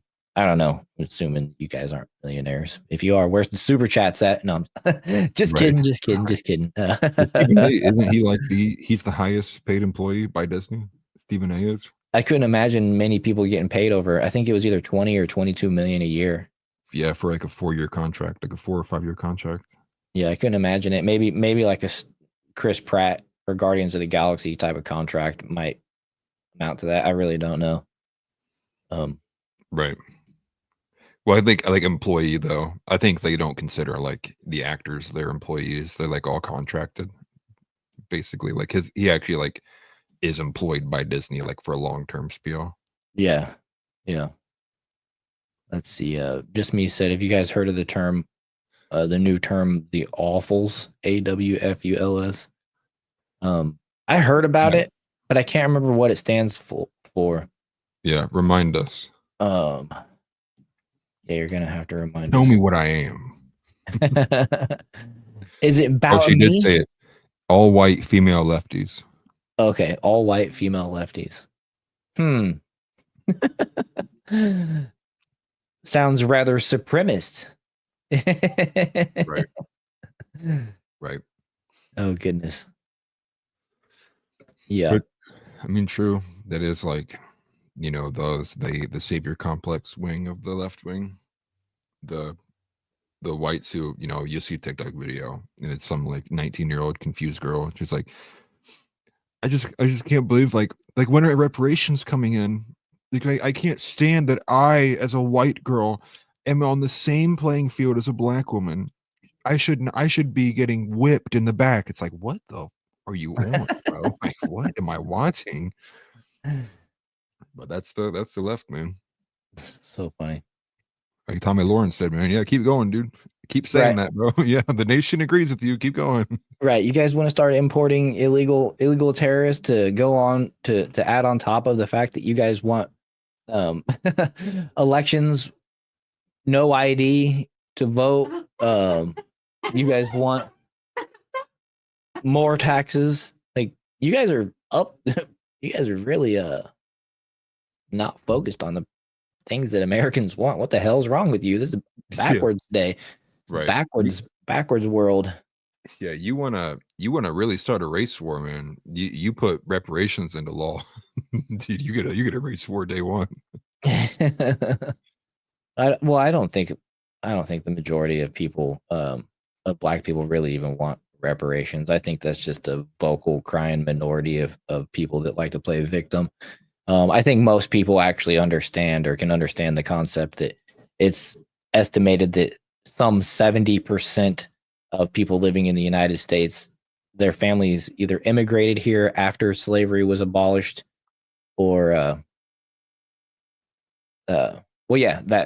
or they themselves came here after slavery was abolished. So 70% of the people came to the country after the fact. It's such a irrational, irresponsible ask to make those 70% of the population responsible for the remaining 30 who still don't have anything to do with people that lived hundreds of years ago. So, Right. I mean, I'm curious, though. and the I wonder and the how many thing people do support it. and the thing about that is too the other side of it, where I don't know what the number is that are black, of what the percentage is of black people that live in the country today, that came here after it, relative the same, their ancestors or families came here after it was abolished as well. I mean, so it's just you have so much I don't even know how would you break it down? You know what I mean? Somebody's Right. going to be disenfranchised no matter what if you try to do it like that. So I mean, it's a dumb thing. And like I said, I believe most people with a brain understand that, and it's just a stupid talking point that the vocal minority like to champion. So I just looked it up from Statista, and the majority of the black community does agree that yes, should be repaid in some way. Okay, but how see if you can Google or figure it out. I think I used Grok to do the other numbers, but see if you can find out what percentage of the black population in America today immigrated here after slavery was abolished. Because I mean, you're talking about people that are going to get a reparation that didn't have anything to do with it, and people paying it that didn't have anything to do with it. Even their family's history not having anything to do with it. It's just it's a blip in the history. It's an important thing to remember, I guess, but it's just Yeah, okay. it I happened found it. so long ago, and it was just directly related to none of us, that it's a non-factor in my opinion. But they want to keep us fighting. So it says, yeah, so okay. So if it we had looks House like, AI here, he'd have answered all these questions for us. right, he'd have known it immediately. A report from Pew in 2015 says that, okay, that about 8.7% of the black population is foreign born or came from overseas post Okay. slavery. So it's growing. I mean, it's growing because obviously we get imports from like Haiti and Jamaica, and what was the other country I had there? Jamaica, Haiti, Nigeria, Trinidad and Tobago, Ethiopia, and the Dominican Republic are like the majority. At least in 2015 is what it was. It might have changed since, you know, obviously we had the Biden administration, but if I can find a newer one.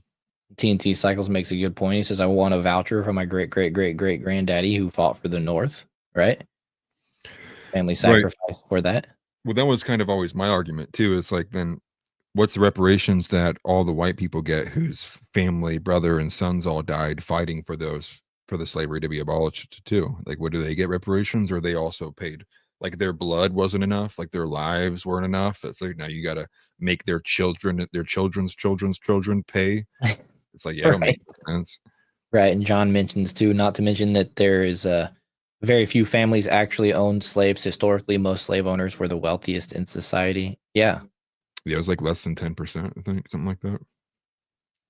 Yeah. So, I mean, you're talking about, I mean, just when you break the numbers down, you're talking about very few people would be qualified to receive and very few people would be qualified to pay. I think even fewer people would be qualified to pay, but I don't know.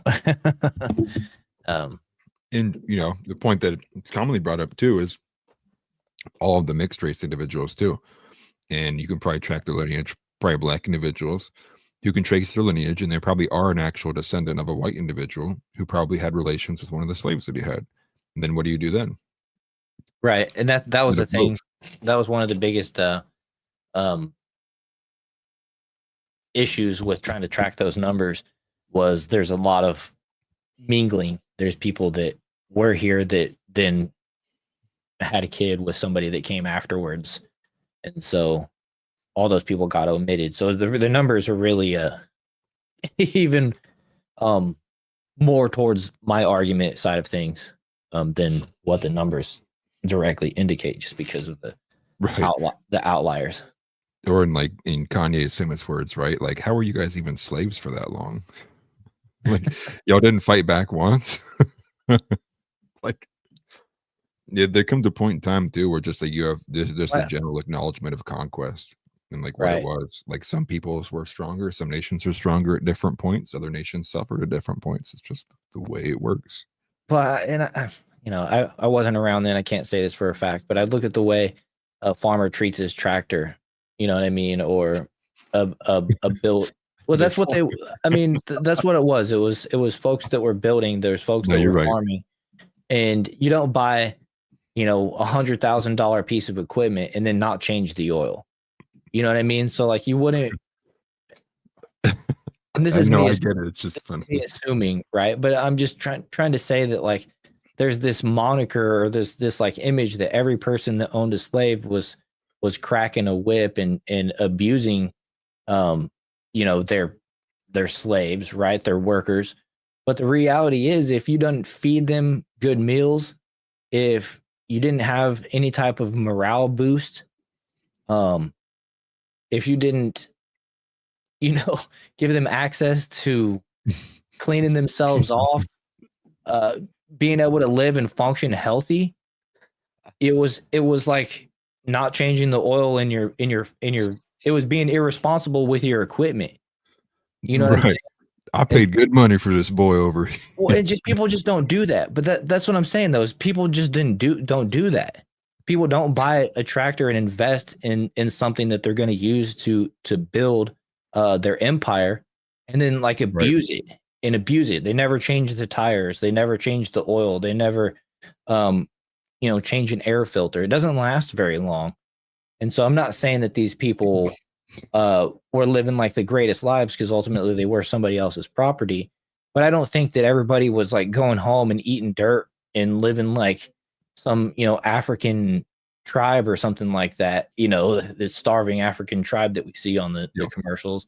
I think there were people that were actually just living lives in a harder time that it was to live. They didn't have the TV to distract them, or and people just were living and working. And I kind of think, you know, people were working even side by side with people that were their owners or whatever. You know what I mean? Just it was they Right. couldn't leave. You know, I'm not trying to say that it wasn't a bad thing. I think that is obvious, but I'm just saying that it might not have been as bad as Yeah. what the Hollywoodized version of what they want you to think that it is. Because I look Right. at it in reality terms. If you're going to go out and make an investment in something that you're going to use to build or build with, you wouldn't turn around and mess it up intentionally. I don't know. Yeah, You know? right. No, I think you're right. Like there's a degree of a broader spectrum there, which is the other for just as many who might have, you know, treated their nice farm equipment poorly. They probably also there were ones who treated it very well, right? And like didn't take advantage of things and didn't abuse it in the way that,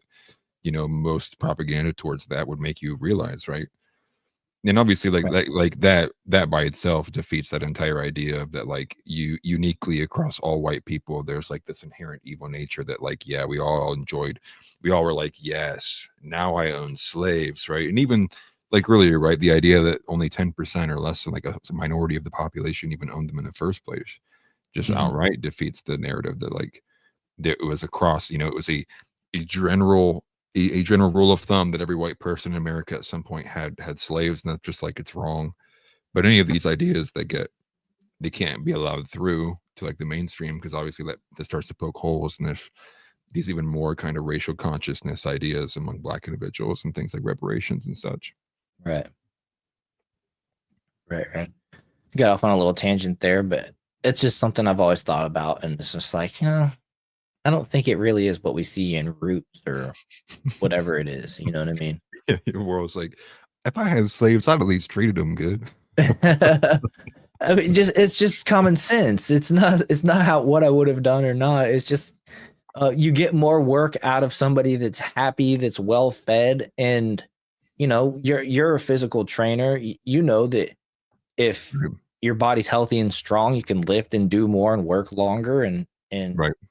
you know, I just Yeah, well, there's a lot of things they did like that. I mean, I can't remember what the mask is called, but I mean, they were making inventions just to help like the slaves' lives overall. Mhm. You know, just be better, right? And some people like look at there's the one famous one, right, where it's like that big mask that like was brought over their face and then like chained around their head, and like people were like, look at what they were making these slaves wear, but in reality, it was a lot of the Southern African slaves still because they had like such starvation issues were still in the habit, and I forget what they're called. They still make them to this day, but they take like a little bit of like salt and they make like essentially like mud pies basically. And obviously like that's what's killing them in the long run. Like you can't literally eat dirt and be a healthy individual. So they made those masks to prevent some of them from just literally eating dirt while they were like working.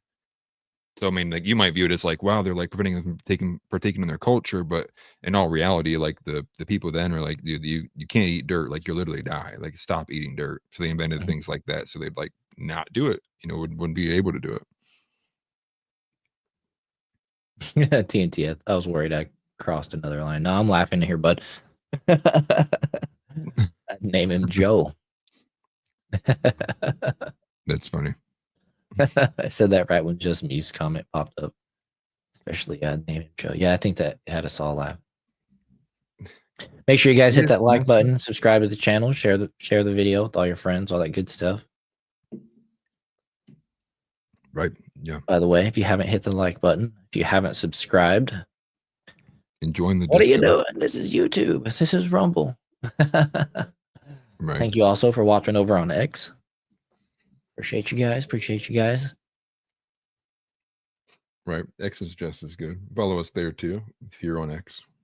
Yep.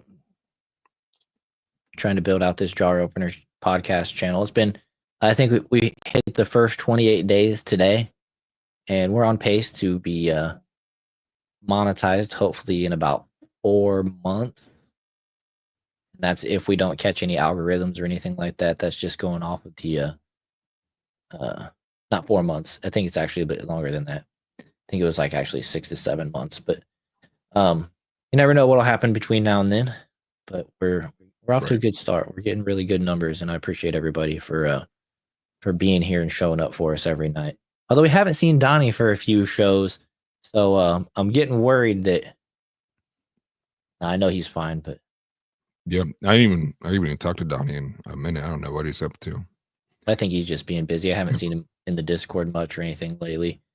There's a whole wave of sickness going around too right now. Another wave in the household. This is the third wave that's going around here. My wife's been sick for a couple days, and I'm just praying that I don't get it, man. I can't do a third sickness. It's usually I get sick maybe once a year, and being sick all January back to back like that, it was a pace killer for the year. Right. But thankfully I felt weird for like a day, and then I started feeling better the next day. And then I was like, I shook it off. It wasn't nothing. And then my wife caught it, and I'm just like, oh damn it, it was a real sickness. It just didn't hit me hard. Yeah. Luckily, it's I've not gotten sick in quite some time actually. Well, like a little bit, but nothing like what you've been experiencing where it's lasting super long. I think I got sick not too long ago, just for a little bit. It's like a day. Oh, that's good. Yeah. That's good for you. I'm getting better at it, Tix. I'm What? doing the YouTube game. Yeah, you got to play the YouTube game. You're right there, Tix. See, I even got rid of it in my title. No, it's right there. I see it. You took the white part out. Oh, I see. Yeah. I figured that much was apparent. I could leave that off the list. Yeah, they prefer us be meek, but you know what? Like I've said before, I don't mind following the rules. They do a lot for content creators, giving us opportunities and storing all these videos and all this information, gigs of content, stuff like that. Oh, I have 1,000 subs, dude. I love Israel. They sell the ads, they do all that stuff. So I mean, I don't mind following the rules. Right. Yeah, Change I'm it not going to be meek way. purposely trying to break rules. That's for sure. Yeah. You know, hopefully the culture changes over the next couple years. And we've already normalized saying retard again, so that's good. That's a step in the right direction. That meme got me so good of Donald Trump, that new one where they were like JD Vance is like voice AI, and he was like, well, this executive order that he's signing says that all those complaining about the tariffs and deportations be branded as whiny little bitches. And then Trump was like, I saw that. Trump like, you guys hear that one? This is a good one. Oh, this is a good one. Dude, bro, I was dying. That was so good. I don't think I'll be able to find it because I reposted it so long ago. But did you guys happen to see the AI video? I guess they made 3 different versions of it. That was Tim Pool and Ian talking, and they're acting like they were in Dylan love. Danger. Yeah. Oh, Dylan it was Danger. so good. That was so funny. Dude, it was the butt plug one is one that was hilarious. I think that was the first one. Fine, Ian, I will take it out, but I'm telling you, you guys aren't going to enjoy this. And then literally as soon as it cuts to the other person, you just hear like while the guy's trying to talk. It's like, dude, who made this? This is a good one. China. We need independence. Yep. And what's your message to? Have you seen Donald Trump? Do you think he should step in? Donald Trump don't trust China. China is asshole. It's China. So we have what's that guy who sings Gangnam Style? Psy. We have Psy's opinion of or advice to China right there, or to Donald Trump right there. That's funny. That's good stuff. It's not really Psy, but that's worth a replay. Let's play one of those. The AI ones. Seen Donald Trump? Do you think he should step in? Donald Trump don't trust China. China is asshole. It's China.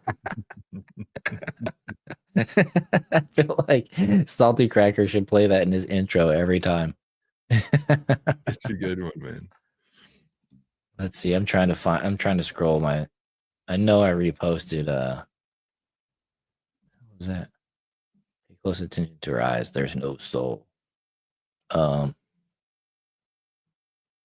Give, send, go right there. Huh. I didn't see that the first time. It's got to be right here. Oh, did you guys see this big pharma song that this country lady sang? She put out a verse. I'm not gonna play it 'cause she'll probably copyright us, but I did see that. The Devil Wore Lab Coat, I think is what it's called. It was a pretty dope little verse that she sings here. But I'm sure they'll get us if we try to play it. I saw she was Okay, so no, the first one was GoFundMe. This was the one that set me off, was the GoFundMe. But I guess that got taken down. interesting. I was like, man, I was just way off on that. But no, it was no, this is funny. Valentina Gomez posted to Elon Musk making fun of Ashley St. Clair. She's holding up a pregnancy test. Oh, yeah. Yeah, I don't need 2.5 million. Yeah. I promise not to sell my Cybertruck on Carvana. She's good. That's She's a funny. good one. Yeah, the infighting. I appreciate all the infighting on the right. It's awesome. Bree Kane Velasquez. She even was recently on the Hodge twins on their podcast. Oh, nice. Valentina Gomez was. Although I kind of find her a little insufferable, but Oh, she cracks me up. She plays that character. Yeah, she does the one. What was the one that she like got blew up from when she like set up that fake hostage and then shot the dummy? Right. She'll always films herself like she'll go out jogging, talking about being in shape, and she'll have her pistols on her, and she calls the Democrats things that we can't call her on the show. We can't say. Yeah. Right. So I guess not. But here's a Chuck Norris joke. Here's Chuck Norris telling a Chuck Norris joke. I guess I didn't retweet that. I couldn't find it. And I bent down and I petted him. And all of a sudden, you heard this like that. So the trainer says, get up very slowly and back up. So the tiger did. He slowly got up and backed out. I don't know if you guys know this, but when Chuck Norris does a push-up, he actually is pushing the world down. Yeah. I used to have a poster in my room growing up that had like the 50 best like Chuck Norris jokes, like all the way down to it. And dude, I used to have them like memorized by heart. I think my favorite one is Chuck Norris never has to flush the toilet because he just simply scares the shit out of it. Yeah.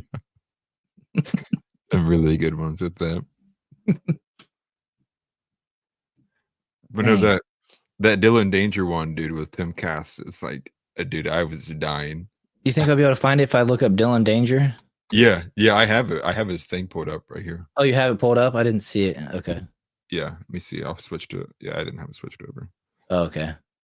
There we go. This is funny. Plug your kids' ears. Yeah, this is not family friendly. Just a warning before I play this. Let's jump to this next story from CNN. Ladies and gentlemen, I have good news. If you are concerned. Hey, Tim, before you do that, maybe we should address the rumors going around about our relationship. Yeah, I don't get what the big deal is.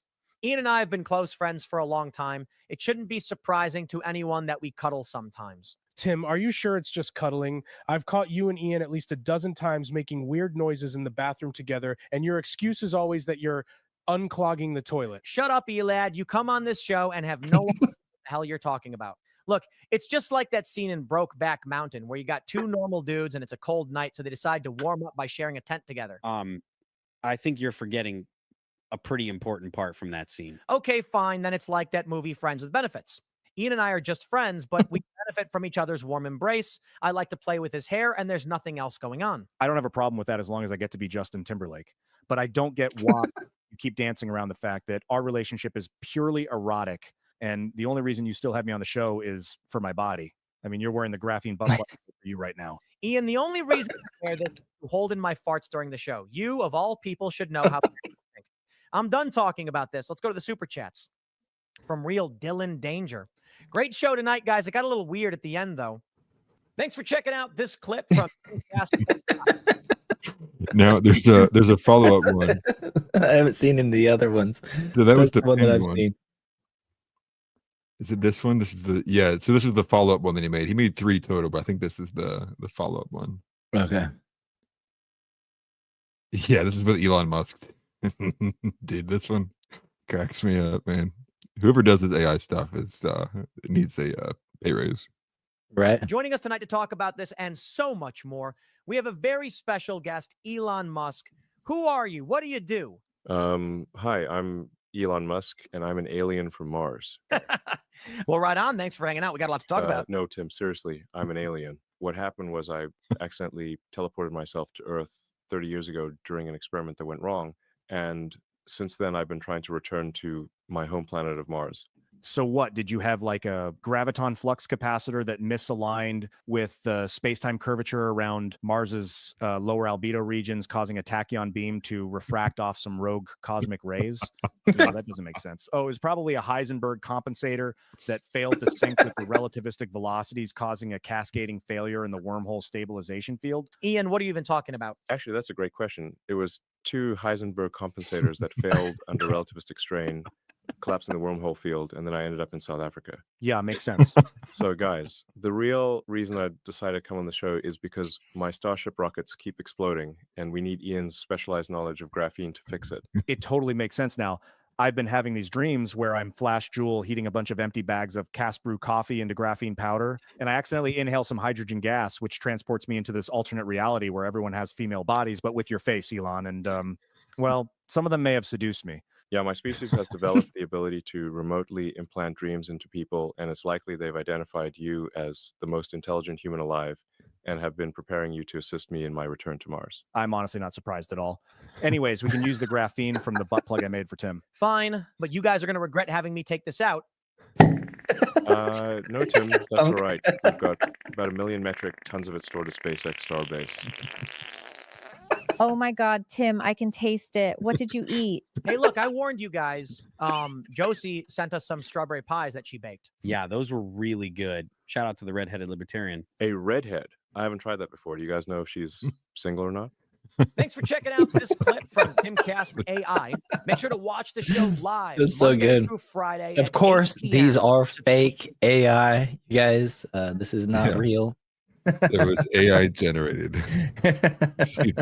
But again, bravo to the guy who made this. These were really good. Like, you could only really tell by the way like their mouth moves, obviously what they're saying, but like did a really good job. And I think he even added like real little snippets of like the actual show in there to like add to the realness to it. I mean, spot on, dude. Yeah. That guy has less than 1,000 followers on X. That's Dude, crazy. That guy needs more play. And actually make sure I follow him. That's funny. He put himself as the one that sent the super chat at the end of the first one too. That's clever. Yeah, right. Yeah, and that's who it is. At Real Dylan Danger. That's good. I'm gonna have to give him a follow. And now he's followed by Ian Crossland as well in Timcast News. They were talking about it on the Timcast show, I think on Friday or Thursday. They were talking about, have you seen all three? And they were like, oh, he just put out a third one. I haven't watched it yet, or whatever, talking about it. So they're all watching it and having a laugh as well. Right. But I thought that was just you don't want me to take this out. Thunk. I warned you. And then Libby Evans out of nowhere. Oh my god.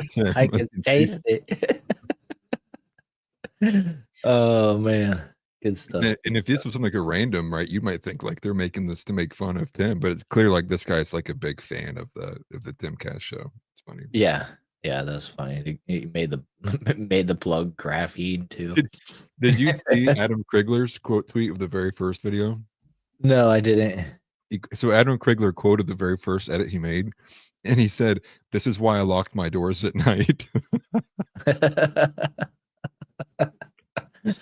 That's funny, dude. That's good stuff. For those who don't know, Adam Krigler used to be a former co-host with Timcast until he had a major fallout with the group. Yeah. So apparently, JD Vance broke the Ohio State national trophy. Did he seriously? I'm just seeing this right here. I'm going to put this on the screen. He posted, I didn't want anyone after Ohio State to get the trophy, so I decided to break it. And here's the video of it. I'm going to pause this, or I'm going to mute the sound, but he's picking it up. And the top just fell right off. I don't think he broke it, but it broke in his hands. Ooh. Here, just hold it together. Hold it together. Right. Like, those are my guys, man. That's my team, JD. I was gonna say these are your guys. I think it's just like a, what's the word? I think you probably, one of those pieces probably weighs way more than the other one. You know, probably the base of it's probably extremely heavy and the top is like not that heavy at all, which is probably why Weird. he had like that awkward coordination. Yeah, I don't know how it can be that weak. You would think this would be like at least like a few $100,000 worth trophy they put a lot of money into. It looks like the base of it inserts, or it looks like the bottom of the cone part inserts into the base. Yeah. And it must not have been in all the way or whatever. Well, I mean, these guys also, like, after they win, they sit there and hold the thing up in the air. So there's probably like some kind of clasp that wasn't locked in for the base or something like that. Right. I was thinking maybe it's like a strong magnet or something, or a screw going in from the bottom, maybe, or something. But dropped it. Yeah, that's embarrassing, though. That's really funny. They all looks like they're all laughing. Nobody really gave a crap that bad, but right. Yeah, and then one of the other like stories I saw that was catching wind was, you know, there's the Josh Shapiro arson thing, but I really don't care much about that. There's a colonel. That was a big story. Yeah, I think just mainly because conservatives wanted to highlight the fact that the guy who did it was like black or light skinned or something. The guy that lit the governor's mansion on fire. Yeah, I thought it was a white dude. I don't know. I saw him. He was wearing a mask. I think that was one of the points. Was he was wearing a mask, and they were trying to say that he was MAGA, but he was very obviously not. Yeah, he was like a BLM supporter, and was like on file was like a registered socialist. Okay, so this is the guy. Yeah, Corey something. I think like that's Corey the guy. Palmer, I think is his name. Yeah, Corey Balmer, the Cody suspect who tried to set fire to Josh Shapiro's house. He's 1,000% not MAGA. I didn't see this picture of him, but I saw him wearing a mask, a different one, and I'm like, yeah, that's pretty much a clear indicator. Yeah, maybe he is white. That one is the above one is one that I saw. You scrolled past it. That picture right there. That's the one that I saw. Okay. Like the family photo there. Right. But the other story was the one about that colonel who like refused to display Pete Hegseth and Donald Trump's pictures in the base. She's like, her name is Colonel Baez Ramirez. But she's like the first minority and female commander of I think it's Fort McCoy in Wisconsin. Yeah. But so she's apparently not displaying these photographs. And there is a photo going viral of the wall. And if you look at it, all the other photos are present, but the one of Hegseth and Trump are actually turned around. So she's not displaying the official photographs of the president and the Secretary of Defense. Right. Sparked controversy and calls for her removal from command among some social media users. However, there's also voices defending her, emphasizing her role in promoting diversity. You can't fire her because then you're not diverse. Duh. Right. It's like, and what do you mean? People get to do bullshit and they just keep their jobs because of their ethnicity or gayness levels or whatever you want to call it. But okay, here's the pictures right here. Yeah. What is she saying? So I think this is a great milestone, not only for the Army, for the community. I think that this is a milestone, and it's a great one in general. For the community? Come on, lady. Not only being the first female commander of Fort McCoy, but being the first minority that commands this installation. I think that as a society, we are The poor schmuck that's got to take orders from this one. Oh, man. looking to Dad, why is the fridge talking to me? work better with each other. And I think that showing the public that we could have diversity in every, part of our society. It's an important thing. Showing the public that we can have diversity in every part of society is important to showing the public, or something like that. No, what you're doing is you're showing our foreign enemies that we appoint women, minorities into high positions of our military because we care more about being diverse than being feared.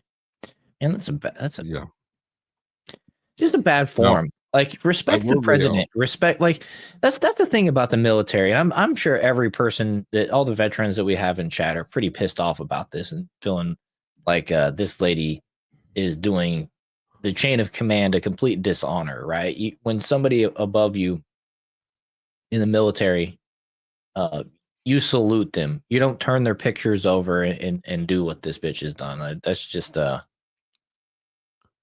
little too far, and it's overstepping. Like, you just don't get to do this in the military. I mean, at least the military that I grew up watching, like the Full Metal Jacket style military that they told us, the screaming, drill sergeant and everything like that. Like, how does she fit into that? Well, I would say too, just to be, have a little bit of integrity. I did see another report that actually conflicts with this and says that the reason why they're turned around is because they're supposed to get updated photos with the new installations and confirmations. And someone close to the base, which I think they were saying, or close to hers, which is somebody who's actually works at the base, said that fort does not have the new updated photos yet. And so they decided to just turn those around until they got the new photos. So what, they have an old photo of Pete Hegseth then? I don't get it. Like, he wasn't there before. It'd be like, what, Lloyd Austin? Oh, okay. So they're saying they just don't even have a.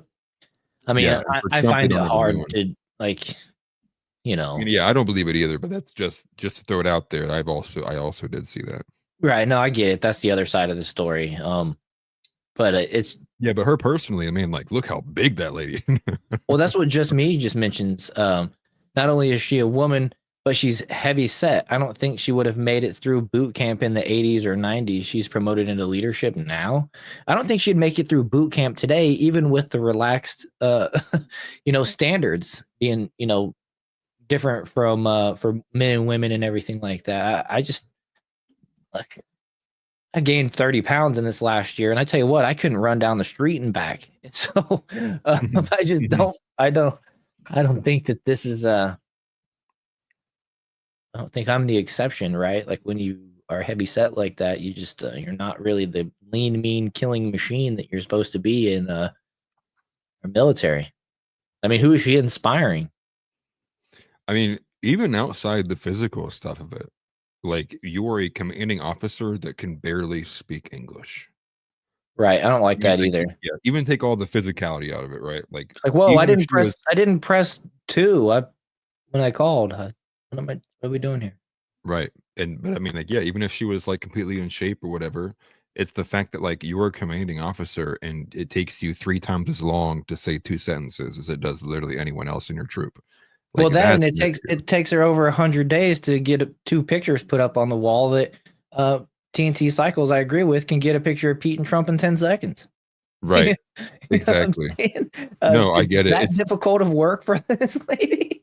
I know. Well, there's also apparently like a process that goes with this. There was another story that was like from maybe even a month or 2 ago about something else happening too, similar to this, but it's like with military, they get like official photos sent to them, like, and there's like a chain of custody from these real photos. And like, that's like, it's supposed to be honored. Like, they have like a, an honor system that goes along with how those photos are supposed to be treated, which is why it's even a story in the first place, because they're turned around.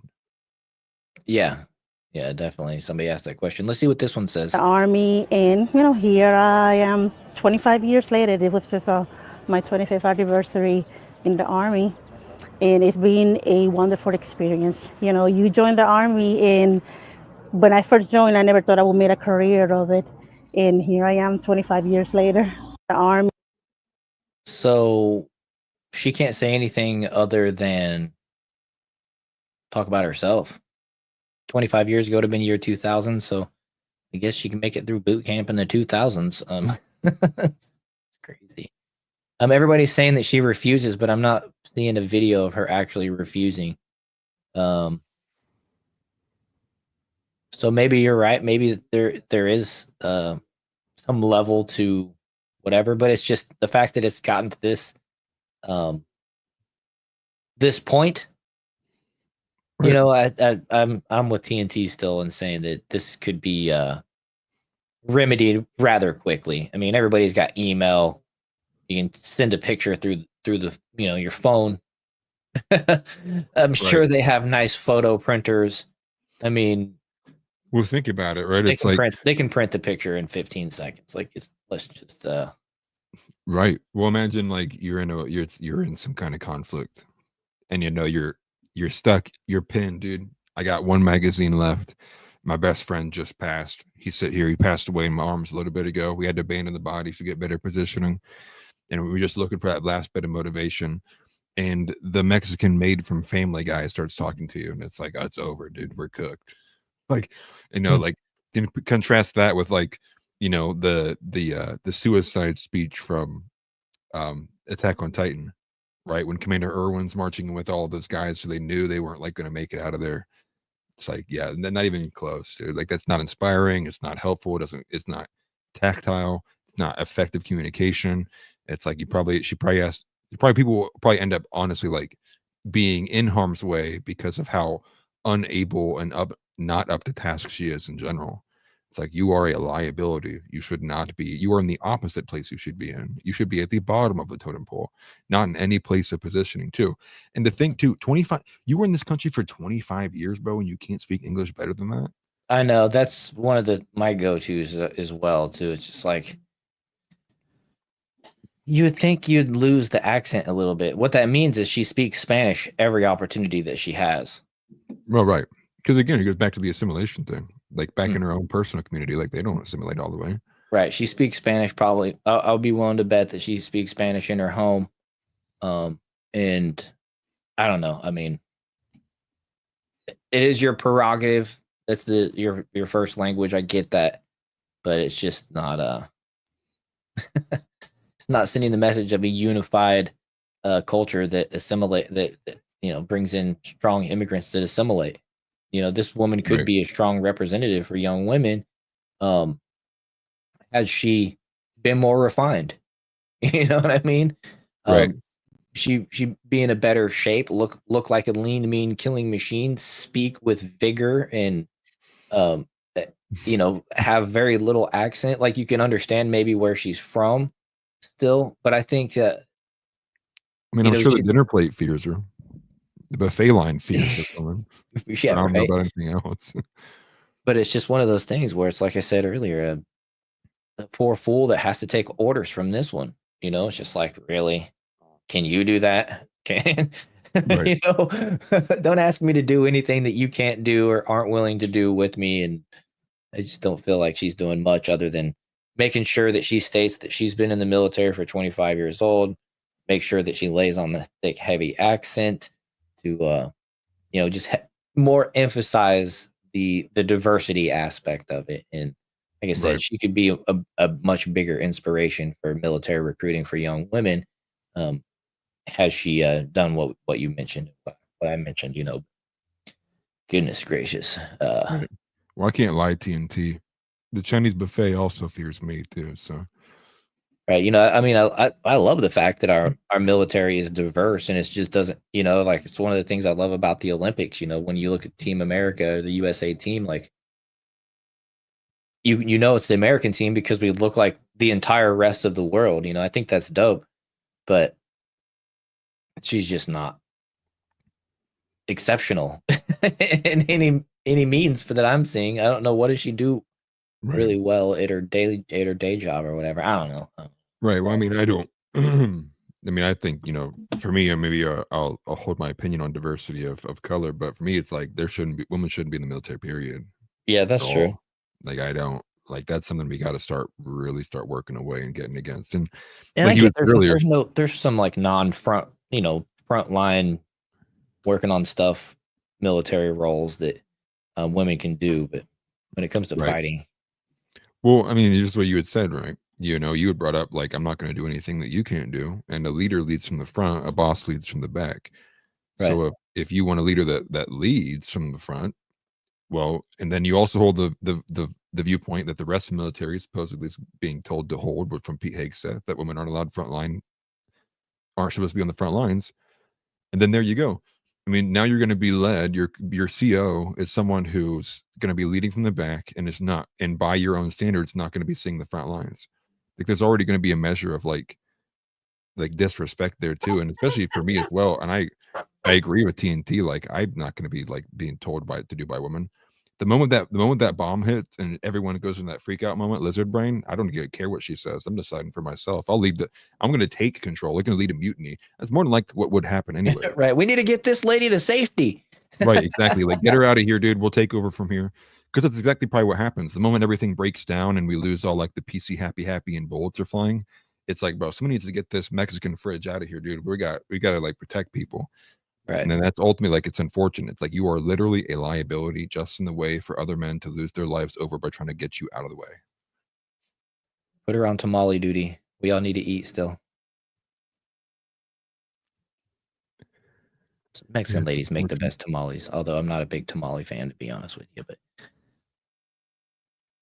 I'm always scared of what they put in there. As a picky eater, there's fentanyl here. It's like, what is this stuff? I don't know. If it's just chicken, maybe. Yeah. Chicken brought to you by MS-13. What'd you say? But yeah. And that was really like all the major ones. I'm trying to think of all the other stories that. There are a couple other smaller ones. You got one here that's worth noting. General Flynn claims that Ukraine knew ahead of time about Trump's potential of Trump's assassination attempt in play Butler, the segment. This is a segment from Benny, but it says here that General Flynn says Ukraine was aware of the assassination attempt on Trump ahead of time, calls on FBI Director Kash Patel to investigate, and that's pretty interesting. So let's find out here. Really quickly, General, what should happen to Ukraine? Clearly, this guy had connection. Ryan Routh had connections to Ukraine. He'd been to Ukraine. He's been recruiting fighters. He knows the generals there. He knows the war fighters there. He had a no-look visa policy to bring in terrorists to Ukraine to fight for Ukraine. He's a Ukraine fanatic. And now he's going to Ukraine to get American-made munitions to kill Trump. And someone new in Ukraine. I think this obviously is why President Trump treated Zelensky the way that he did in the Oval Office. Yeah. But what should happen to Ukraine if it's found that they were at the very least complicit in the potential killing of Trump? Yeah. So my guess right now, and I'm speculating a little bit here, but that what the FBI is doing, there's a couple other organizations, but mainly the FBI is doing now is they're going and pulling that thread. So all the way down into Ukraine. Who was this guy talking to? You can pull, and they'll pull the financial records. They'll pull the phone records. They'll pull the records of people in Ukraine, because that's treated a little bit differently between U.S. law and international law.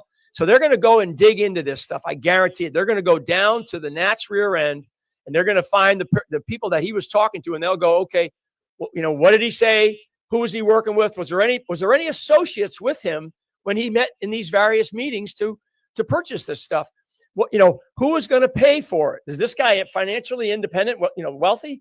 And was he going to pay for it? So there's a lot of little questions that got to be tied together, or the answers got to be knotted together here, and that'll come back. And when that comes back, trust me, there's going to be hell to pay, because there are people in Ukraine that were part of this, guarantee.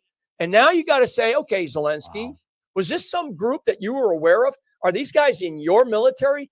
Where were these weapons coming from? Were these weapons that were being brought in out of a warehouse, or were these being black marketed into Ukraine? And if they were being black marketed into Ukraine, where were those stingers coming from? Were they coming from Syria? Were they coming from Libya? Were they coming from Afghanistan? So there's a whole, thread that's got to be pulled, and we got to learn these things, because if we don't, because there's another Stinger missile out there waiting somewhere, Benny. Trust me, there's another RPG waiting out there somewhere that has enough range at a certain distance to be able to take an aircraft out of the sky. And that's what we have to be so smart about how this is done. Now, last word from me, Benny, is that, will the FBI under Kash Patel, are there enough good guys and gals in the FBI that are going to take this shit, excuse my Irish, seriously and get in there and dig into the kinds of things that I'm talking about? And I mean, do it quickly so we don't have another problem. We don't have some other nut job or somebody that they've decided that they know they can grab hold of this guy, and this guy will go do our bidding, and we got to give him the right equipment, and he's going to go into some town in the U.S. or when Trump's flying around in his various international foray that he's about to go out internationally here within the next couple of weeks, big trip. We've got to make sure that he's protected. And that's why I think that some of that information has not been forthcoming. Dang. And isn't there still like a nuke missing from Ukraine? I don't know about that, but I know there's a few lost nukes around the world. Of course, wasn't that the major story when Jersey had the nonstop drone sightings that disappeared overnight? The major story of all the drones being flown around were supposedly all searching for what supposedly was they found radiated material somewhere that spurned them to think that missile was in that location.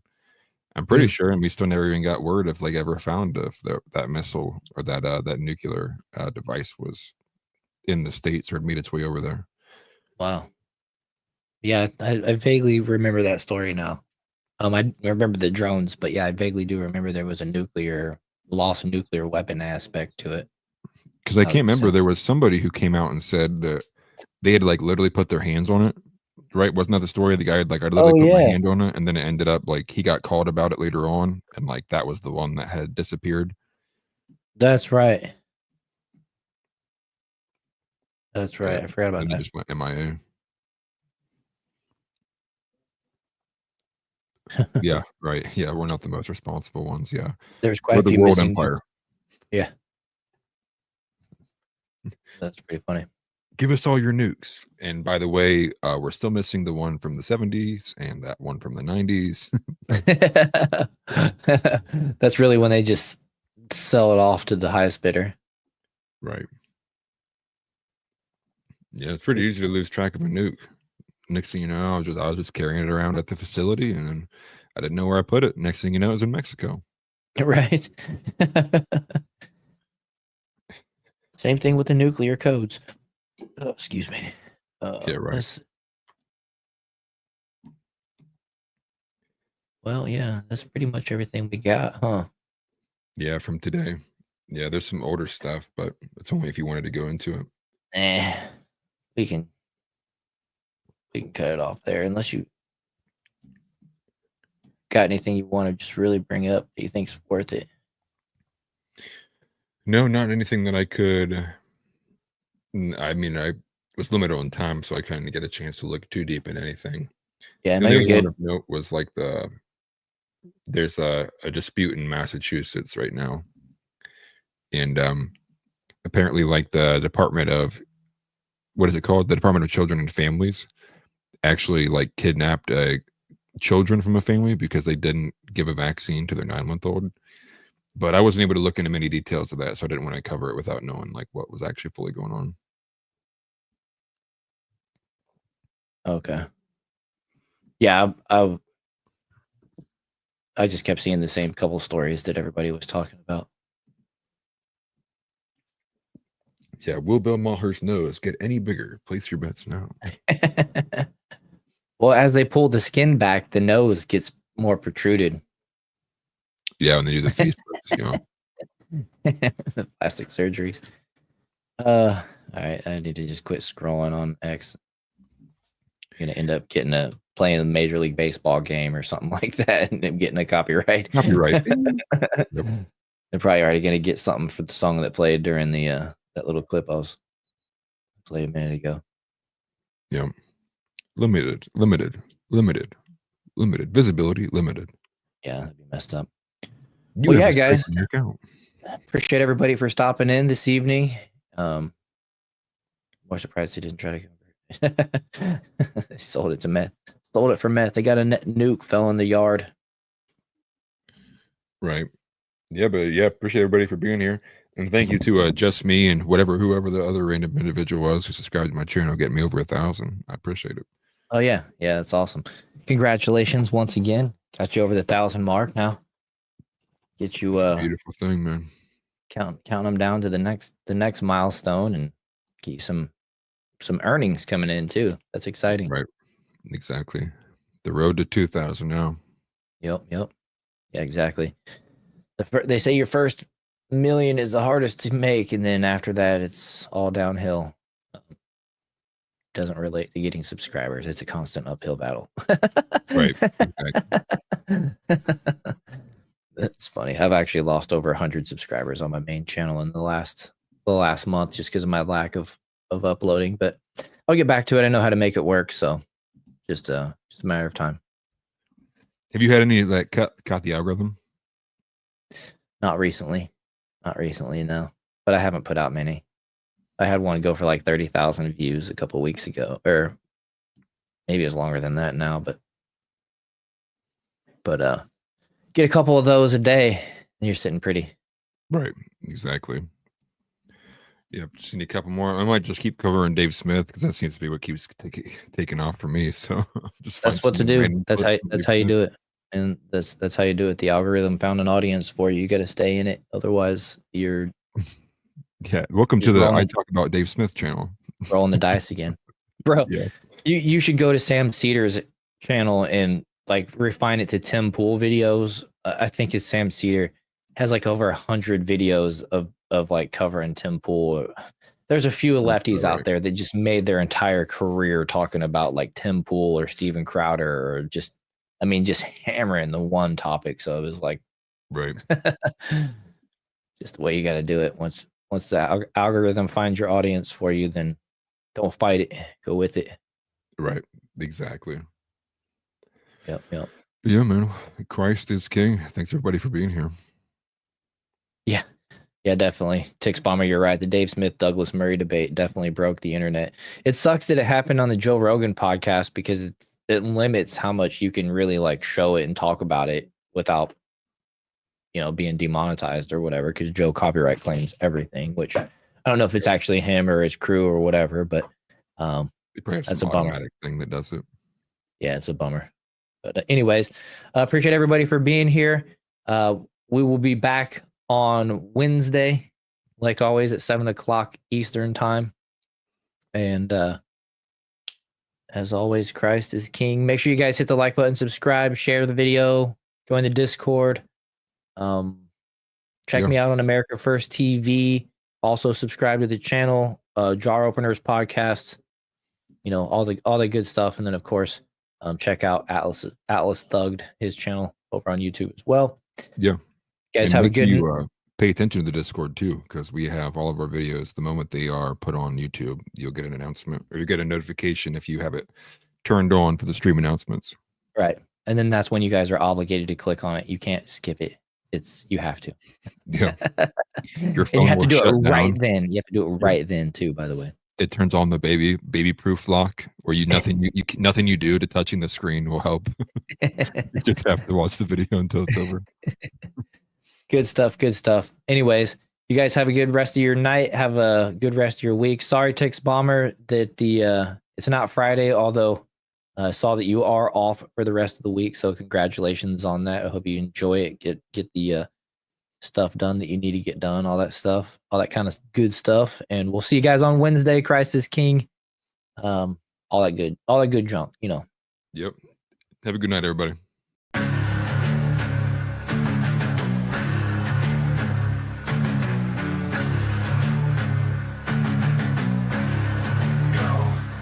Let's war rolling and let's thug. We here to bring the truth. Jar open this podcast. We breaking through the fake news. They try to silence us, but we will be subdued. We're bearded alpha males here to save the youth. Spitting fire on the mic with the bass Christian takes. Exposing the lies, keeping the demons at bay. We ain't afraid to speak up. We won't be swayed. Jar open this podcast where the truth is laid. Jar openers, cracking open the lies. We're rolling Atlas Thug. We're here to rise. Bearded alpha males saving the youth from the godless demons, spreading the truth. We ain't playing games, we're on a mission to awaken the masses with our intuition.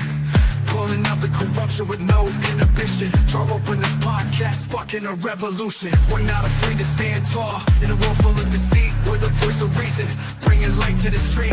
Keeping it real, never missing a beat. Jar openers podcast, where the truth meets the heat. Jar openers, cracking open the lies.